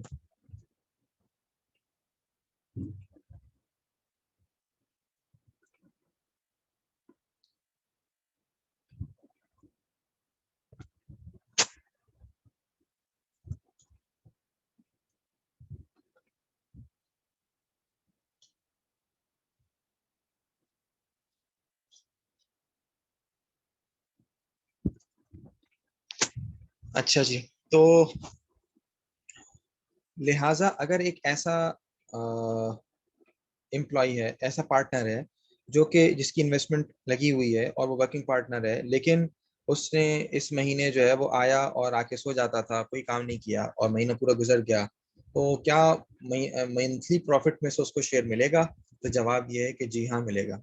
اور اگلی دفعہ کے لیے آپ ضرور ڈسکس کر سکتے ہیں کہ بھائی چونکہ آپ کام نہیں کرتے اس لیے اگلی دفعہ تو ہم آپ کو پروفٹ نہیں دیں گے, اگلی دفعہ ہم پروفٹ ریشو چینج کر رہے ہیں, یہ سب چیزیں ہو سکتی ہیں. تو یہ جو ہمارا پوائنٹ تھا کہ it's not permissible to divide profits based on monthly results, کہ جو اچھی پرفارمنس کرے گا اس کو زیادہ پروفٹ ملے گا, جو کم پرفارمنس دے گا اس کو کم پروفٹ ملے گا. اس طرح سے کرنا درست نہیں. ہاں ایک کیس ہو سکتا ہے, یہ ایک ایکسیپشنل سچویشن ہے, وہ یہ کہ جو کمپنی ہے یا ابو جو ہیں وہ کہتے ہیں بیٹے کو کہ تم ٹھیک ہے, تمہارا ورکنگ تمہاری جو ہے انویسٹمنٹ لگی ہوئی ہے, اور اس انویسٹمنٹ کے اگینسٹ میں یہ چاہتا ہوں کہ تم کچھ پیسے جو تمہیں پروفٹ تمہارا شیئر بنتا ہے وہ تو ملے گا, لیکن اگر تم اچھی پرفارمنس کرے گو تو میں تمہیں ایز اے گفٹ اور بھی دوں گا. تو وہ اگر ایز اے گفٹ دیتے ہیں تو وہ ہو سکتا ہے, ٹھیک ہے, اور وہ بالکل جائز ہے. ایک امپورٹنٹ چیز یہ بھی ہے کہ جو پارٹنرز آپ نے کسی کو بنایا ہے تو بکس دیکھنے کا ان کو اختیار ہے, اکاؤنٹس اور آپ کی جو بزنس کی بکس ہیں اس کا دیکھنے کا اختیار ہے. وہ ایکسپینسز کو دیکھ سکتے ہیں, وہ پروفٹ کو دیکھ سکتے ہیں, پی این ایل کو دیکھ سکتے ہیں, ٹھیک ہے. تو یہ اختیار ان سے لیا نہیں جا سکتا کہ اگر وہ دیکھنا چاہیں تو آپ انہیں منع کر دیں کہ نہیں جی آپ کون ہوتے ہیں, تو یا تو آپ انہیں بزنس پارٹنر نہ بنایا گا, لیکن اگر بنائیں گے تو ان سب چیزوں کا خیال رکھنا پڑے گا.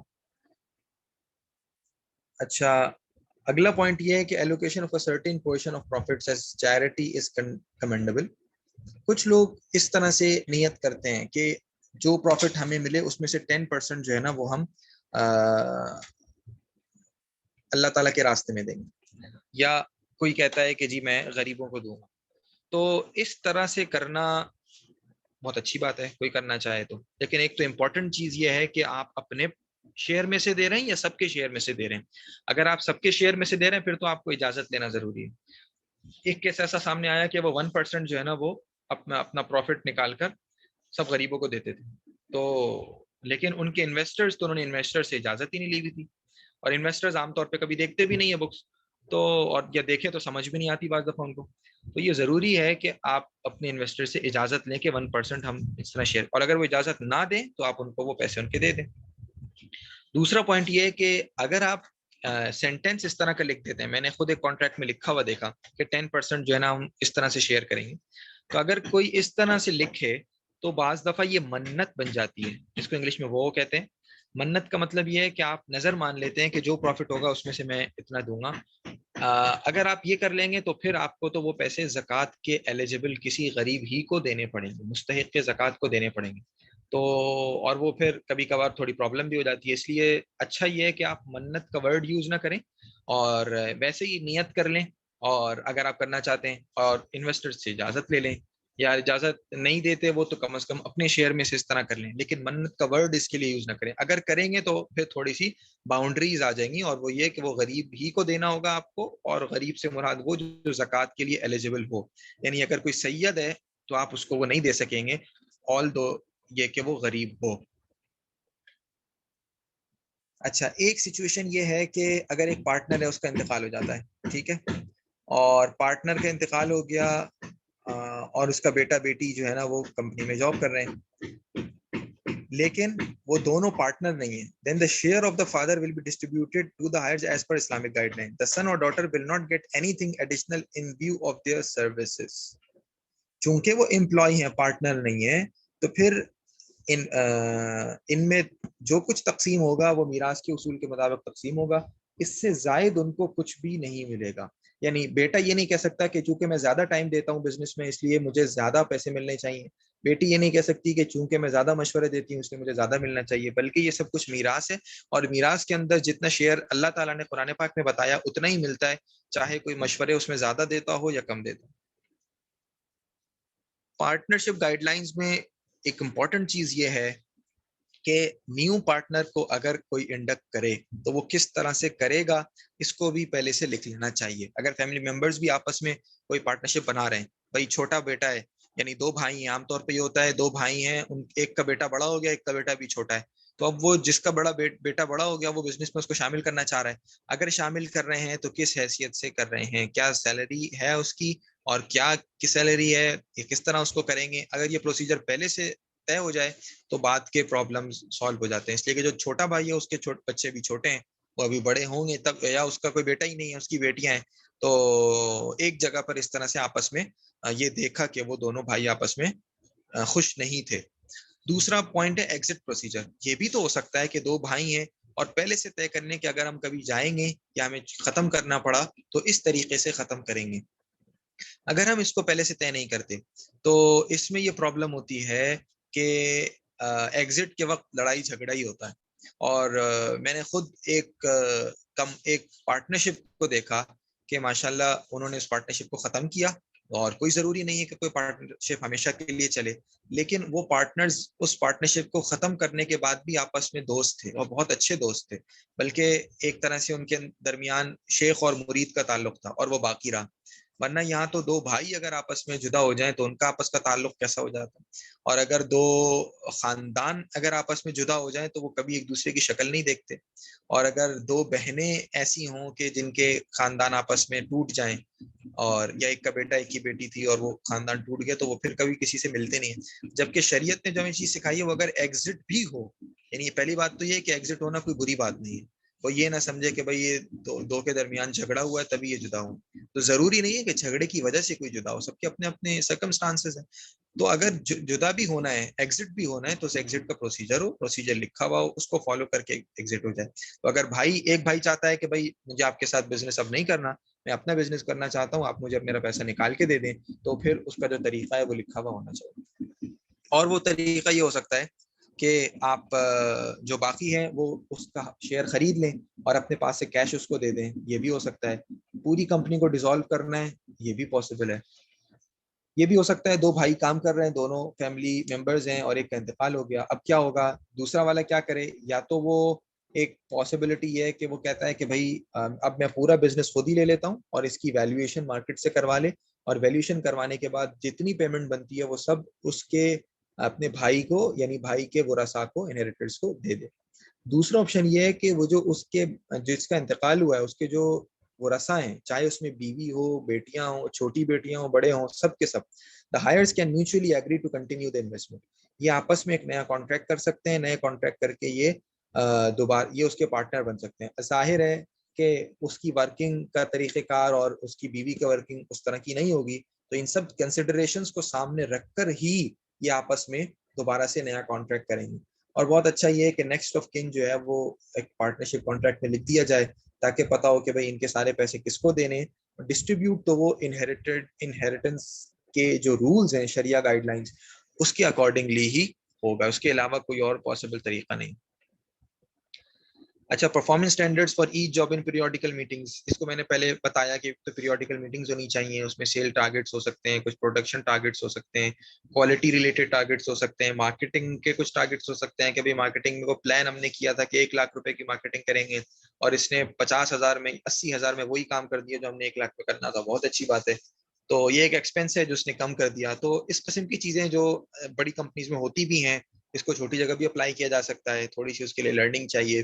تو پرفارمنس اسٹینڈرڈز ہوں اور پیریوڈیکل میٹنگز میں ڈسکس ہو رہے ہوں تو پھر ایمبیگوٹیز کم ہوتی ہیں, اور ایمبیگوٹیز جب کم ہوتی ہیں تو پھر آپس میں جو ہے وہ جھگڑے بھی کم ہوتے ہیں. تو یہ جو ہے نا وہ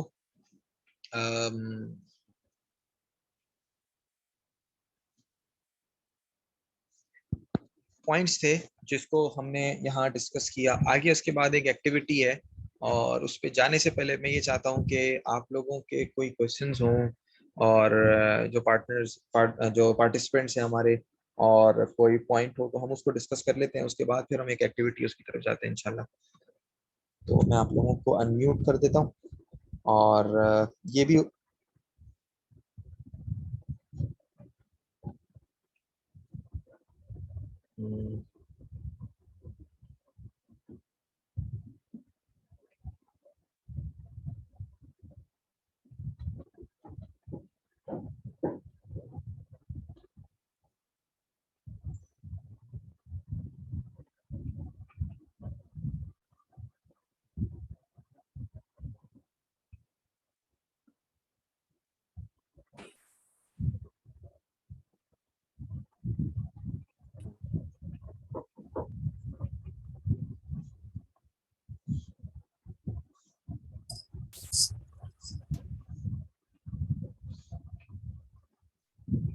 جی آپ لوگوں کے پاس کوئی پوائنٹ ہو اور اس سے ریلیٹڈ یا کوئی ٹاپک ہو یا کوئی ایگزامپل ہو تو پلیز شیئر کریں. جی میرا ایک سوال تھا. جی راشد صاحب. جی اس میں یہ ہے کہ اکاؤنٹس تو ہر پارٹنر کو سارے شیئر کرنے ہوں گے منتھلی اکاؤنٹس, لیکن اگر جو چیک سائننگ ہوتا ہے اور جو اگر بینک سے اسلامک بینک سے فائنانس وغیرہ لیا ہوا ہے اس کے لیے کوئی ایک پارٹنر ہی ہینڈل کر لے وہ بھی کافی ہے, یعنی اس کو ایکسیس دوسرے کو بھی دینا پڑے گا چیک سائننگ میں, پیسے ودرا کرنے کے چکر میں, یا جو کیش آنا ہے وہ ایک پارٹنر اپنے اکاؤنٹ میں بھی لے سکتا ہے, یا وہ ہونا چاہیے جتنے پارٹنر سب کے اکاؤنٹ میں ایکولی جائے؟ یا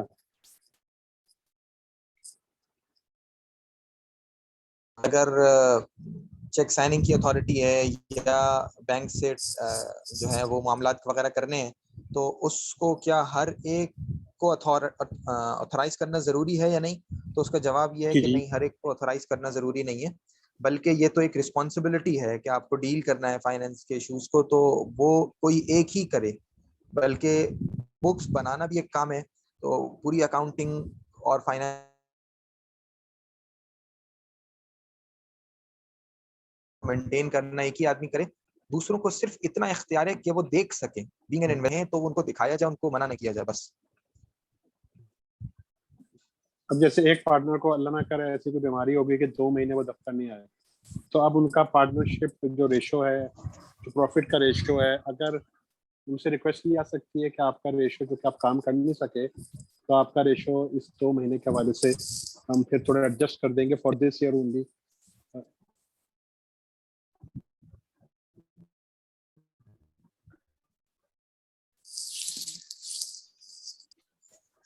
اگر یہ پاسٹ کے لیے تو نہیں ہو سکتا, فیوچر کے لیے ہو سکتا ہے. یعنی پاسٹ میں تو اگر وہ کہیں گے, البتہ آگے کے لیے ہم جو پارٹنرشپ کانٹریکٹ ہے ہمارا, ہم اس کو ریوائز کر سکتے ہیں. اور پہلے اگر ہم نے ورکنگ کی وجہ سے ہم نے ان کو فار ایگزامپل 10% پروفٹ میں سے زیادہ دے رہے تھے, تو اب ہم ان کو 10% جو ہے وہ اپنے پروفٹ میں سے کم دیں گے.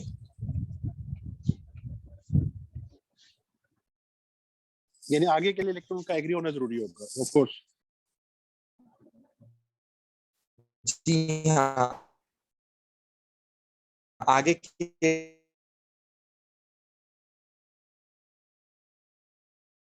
جی آواز تھوڑی کٹ گئی تھی. ایگری کرنا ضروری ہے, اور ظاہر ہے اگر وہ اچھا اب یہ بھی ضروری ہے جی کہ اگر 4 پارٹنرس ہیں, اب 2 ایک بات کر رہے ہیں, 2 ایک کر رہے ہیں, اب اس میں سے فائنل ڈیسیژن کون لے گا کسی مسئلے کے بارے میں؟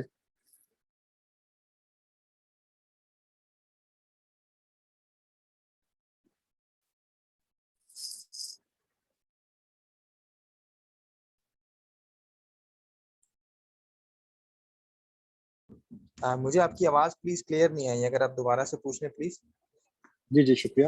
میں کہہ رہا تھا اگر یہ ہے کہ کسی کا اب کسٹمر کے بارے میں, ایک کسٹمر پیمنٹ لیٹ کرتا ہے تو 2 کہہ رہے ہیں کہ اس کو اب ہم مال نہیں دیں گے فیوچر میں, 2 کہہ رہے نہیں دیں گے. اب وہ مسئلہ پڑ گیا کہ 2 برابر ہو گئے, 2 کہتے ہیں اس کو مال دیں فیوچر میں, 2 کہتے ہیں نہ دیں, تو ڈیسیژن فائنل کس کا ہوگا؟ اس میں زیادہ اچھا یہ ہے جب ہم پارٹنرشپ کانٹریکٹ کی بات کرتے ہیں تو اس میں ایک ریزولوشن, کانفلکٹ ریزولوشن کی کلوز بھی ہو, اور جیسا کہ نارملی ہوتی ہے, اور اس کے اندر ہم کسی تھرڈ پارٹی کو انکلوڈ کر کے اپنے جو ایشوز ہیں ان کو ریزالو کروا سکیں. اور البتہ کسی کسٹمر کو دینا ہے یا نہیں دینا, یہ تو ایک میرے خیال ہے اتنا میجر ایشو نہیں ہے, مائنر ایشو ہے, تو اس میں تو اس کو آپس میں ہی ڈسکس کرنا ہوگا. اور اس میں یہ بھی نہیں ہے کہ کسی کی اگر کسی کے پیسے زیادہ لگے ہوئے ہیں تو اس کا جو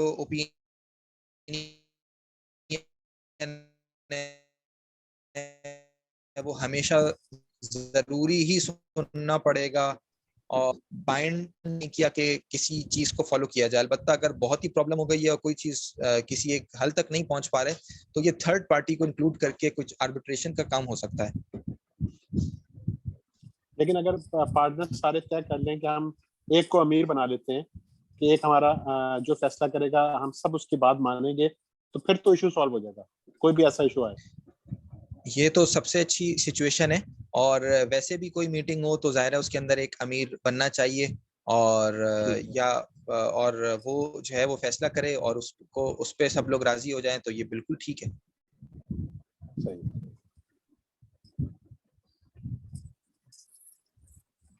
اچھا, کئی بار فیملی میں یہ بھی ہوتا ہے کہ اب جو تایا ہیں وہ بڑے ہیں, ان کی بات کو سب مان رہے ہوتے ہیں, تو کئی بار انڈرسٹوڈ ہوتا ہے کہ فیصلہ انہوں نے ہی فائنل کرنا ہے, لیکن طے نہیں کیا ہوتا کہ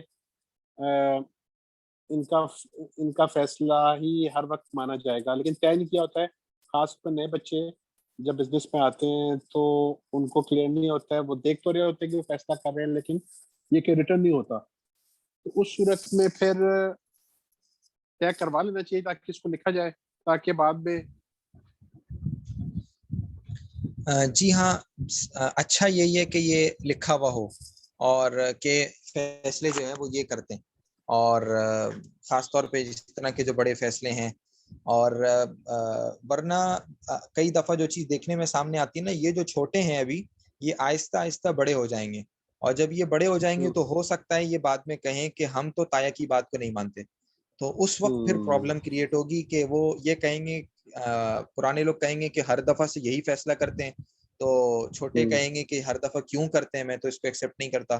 تو جب آپ انکلوڈ ہوئے تھے ایز اے پارٹنر تو اس وقت جو چیزیں ایگریڈ تھیں آپ ان سب چیزوں کو ایگری کر کے انٹر ہوئے تھے, تو پھر آپ نے بھی اس پہ ایگری کیا تھا, تو پھر یہ پرابلم اس طرح سے ریزالو ہو سکتا ہے.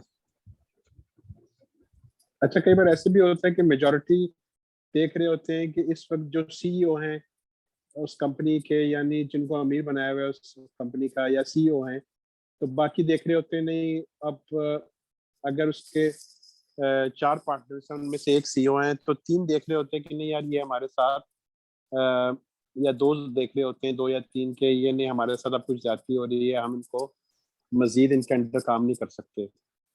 تو اب اس کا ایسا طریقہ کیا ہوگا کہ وہ اس سے کہ یہ کہنا ہے کہ جی آپ اب ہم آپ کو اپنا ہم اگر وہ چاہیں کہ بھئی یہ چاہیں کہ بھئی ان کو کسی طریقے سے ایکسٹ کروایا جائے, 3 اگر ہے اور دوسری طرف وہ ایک صاحب ہیں جو بات نہیں مان رہے اور وہ سی او ہیں, لیکن اب ان کی جو پالیسیز ہیں ڈیسیشنز ہیں باقیوں کو متوازن نہیں لگ رہی.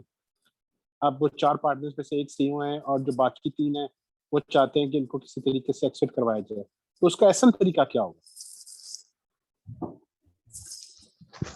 اس میں احسن طریقہ جو میں سمجھتا ہوں, ایک تو یہ کہ ہر ایک اس کو ٹالریٹ کرے کہ اس کے سامنے اس کے خلاف اس کے سامنے جو بات کی جائے تو وہ سنے.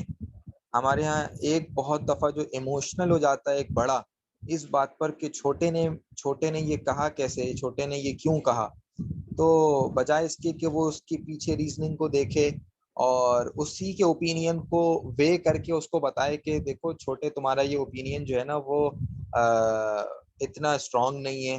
تو بہت دفعہ بڑوں کی رسپانسبلٹی جو ہوتی ہے بجائے اس کو وہ اس کو سمجھائیں, الٹا وہ ایموشنل ہو کر اس کو یا تو بے ادب کہہ دیتے ہیں یا کبھی کبھار اس کی کہنے میں بھی ہو سکتی ہے. تو ایک تو یہ کہ جو بڑے ہیں وہ اس کو ٹالریٹ کریں کہ ان کے سامنے کوئی بات کہی جائے, اور کلچر ایسا ہو کہ اگر کوئی بات کہی جا رہی ہے تو ایٹ لیسٹ سن لیتے ہیں. اور نمبر 2 یہ ہے اس میں کہ پارٹنرشپ ظاہر ہے اس کے اندر کوئی ایسی بائنڈنگ نہیں ہے کہ اگر آپ نے اس کو شروع کر دیا تو آپ کبھی ختم نہیں کر سکتے. تو ایگزٹ کا جو ڈور ہے وہ ہمیشہ ہے اویلیبل, اور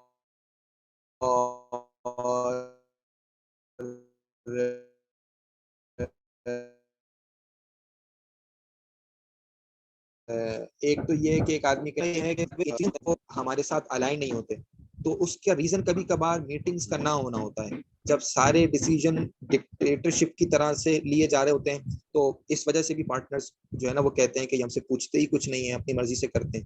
تو ایک تو یہ نہ ہو, دوسرا اس بات کو ٹالریٹ کیا جائے کہ اس کے سامنے کوئی بات کہی جائے تو ایٹ لیسٹ سنیں. اور تیسری بات یہ کہ جو ہے نا کوئی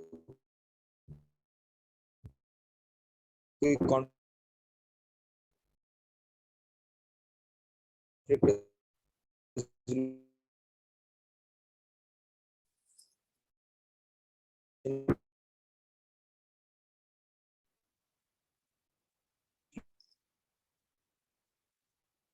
تو کتنے کو ہم نے یہ بھی دیکھا کہ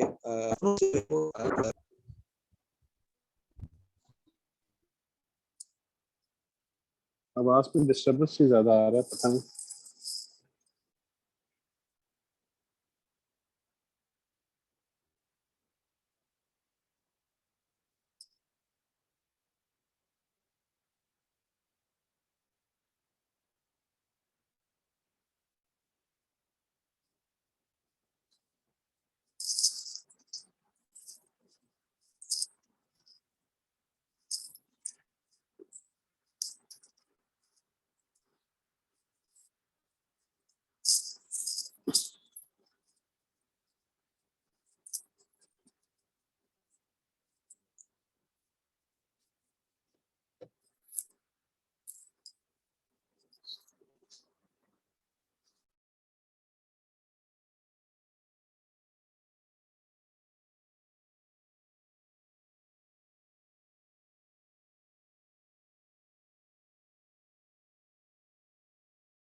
سوری میوٹ ہوا تھا.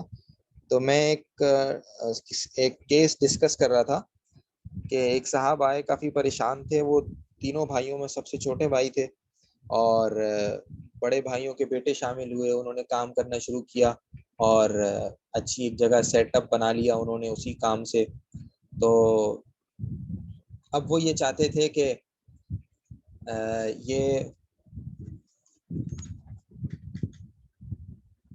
جو ان کے بیٹے ہیں ان کو بھی اسی طرح کے آپشنز ملیں, لیکن اس پر وہ جو بڑے بھائی تھے وہ راضی نہیں تھے اور وہ جو اپنے بیٹے تھے ان کو الگ کر کے کوئی دینا چاہتے تھے.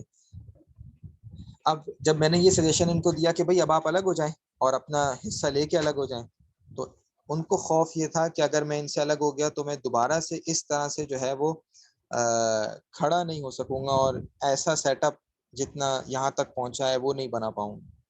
اس وجہ سے وہ بیچارے اس پر راضی نہیں ہو پا رہے تھے. تو کبھی کبھار جو ہے وہ ایک ریزن یہ بھی ہوتا ہے کہ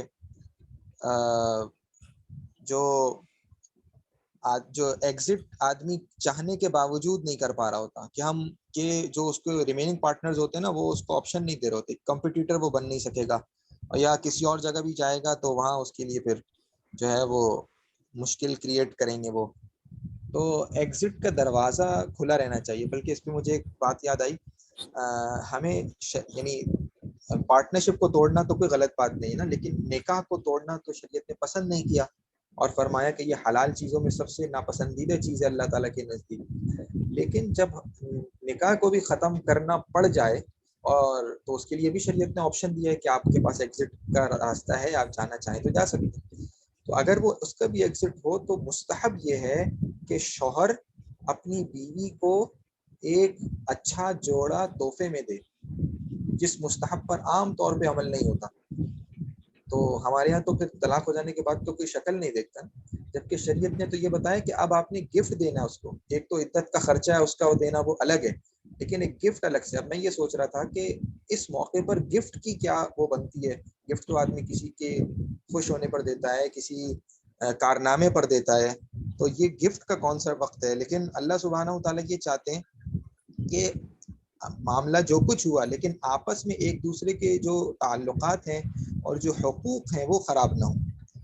تو اگر اللہ کرے کہ ہمیں یہ چیزیں جو ہے وہ سمجھ آ جائیں ساری. اور اچھا کوئی اور پوائنٹ ہو کسی کا تو ہم اس کو ڈسکس کر لیتے ہیں, ورنہ پھر ہم اپنی ایکٹیویٹی کی طرف جاتے ہیں. ہمارے پاس کچھ 20-25 منٹ ہیں. یا اس میں اگر جیسے آپ نے فرمایا وہ ایکسٹ ہونا چاہ رہا ہے اور اس کو ایکسٹ کی آپشن مل جاتی ہے تو اس پہ شرط لگانا کہ تم اسی طرح کا بزنس 6 مہینے تک اسٹیبلش نہیں کرو گے, تو کیا یہ جائز ہے؟ میں یہ سمجھتا ہوں یہ شرط تو جائز نہیں ہے. ایک تو ویسے یہ شرط اگر لگا بھی دیں گے تو اس کے اوپر ایگزیکیوٹ بھی نہیں ہوگی, یعنی لا کی کوئی بائنڈنگ بھی نہیں ہے اس کے اوپر کہ اگر کوئی نہ کرے تو آپ کو شرعاً کہیں یہ غلط کر رہا ہے. دوسرا اس سے اس قسم کا وعدہ بھی لینا نہیں چاہیے.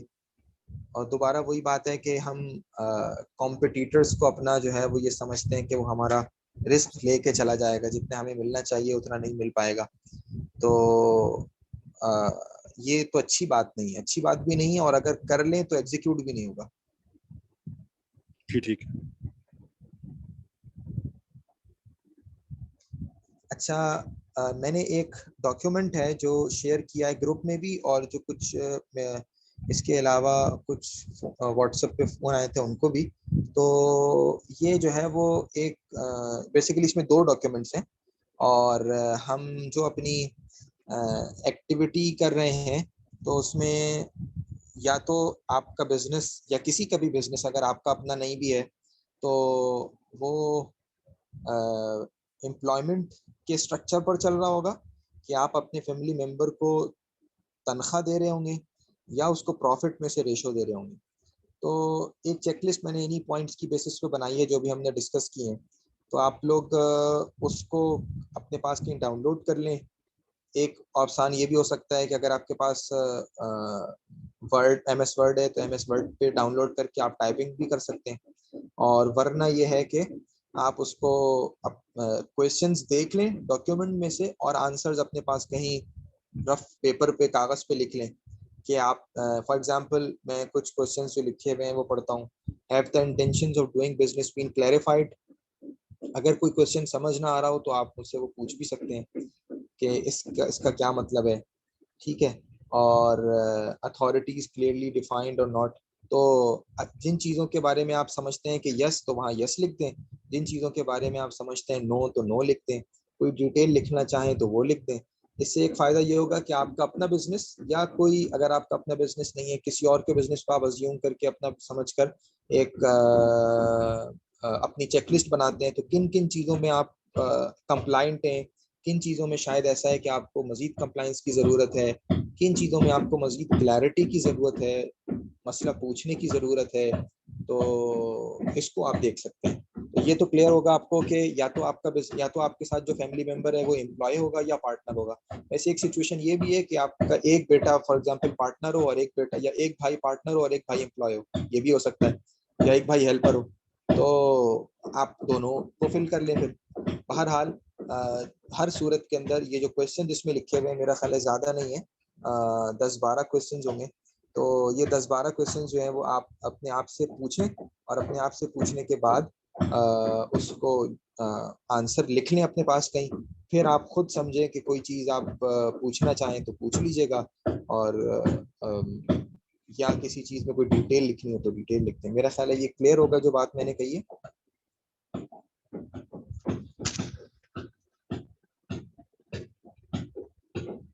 اس میں 2 چیک لسٹ ہیں, کون سی والی فالو کرنی؟ اگر آپ کا جو بزنس کا اسٹرکچر ہے وہ اگر آپ کا بزنس کا اسٹرکچر امپلائمنٹ والا ہے, یعنی آپ کا فیملی ممبر سیلری لے رہا ہے منتھلی, تو پھر تو آپ جو ہے وہ جو اجارہ والی ہے جو چیک لسٹ ہے اس کو فالو کریں گے. اور اگر آپ کا جو فیملی ممبر پروفٹ رہتا ہے تو آپ پھر پارٹنرشپ والی چیک لسٹ کو فالو کریں گے. اور اس میں کوئی بھی کسی بھی پوائنٹ پہ کوئی کوشچن ہو تو مجھ سے پوچھ لیجیے. جی شکریہ.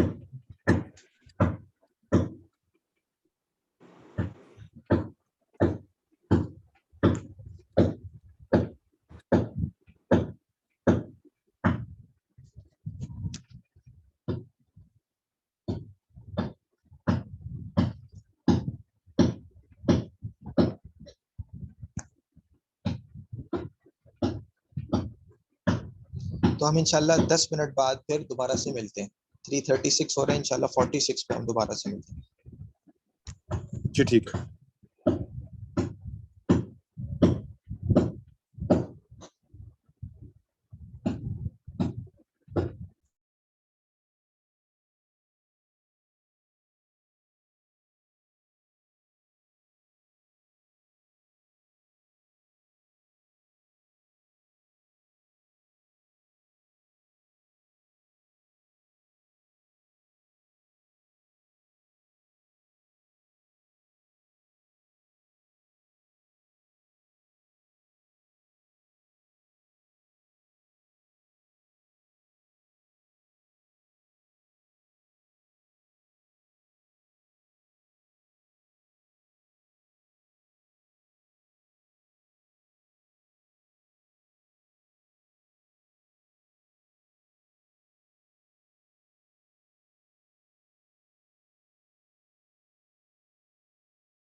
السلام علیکم ورحمۃ اللہ.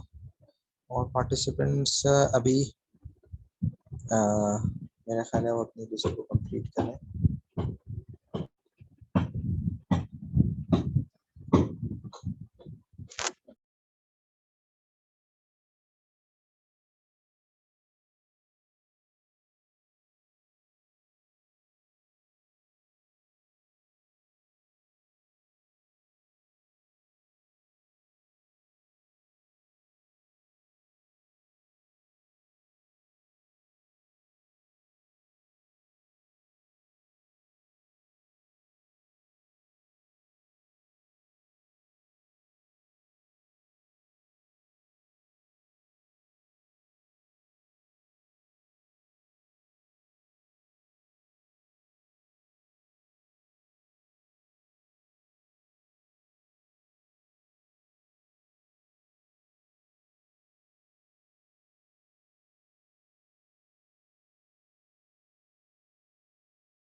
السلام علیکم ورحمۃ اللہ. میری آواز آ رہی؟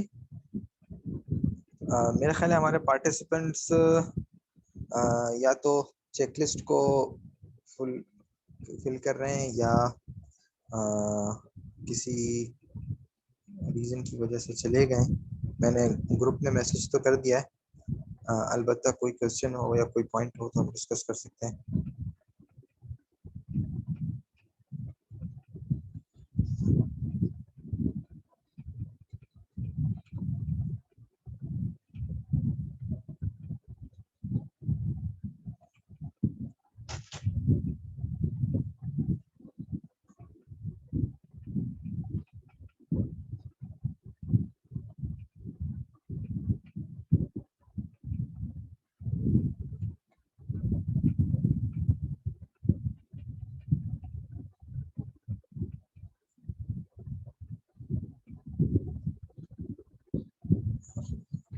الحمد للہ.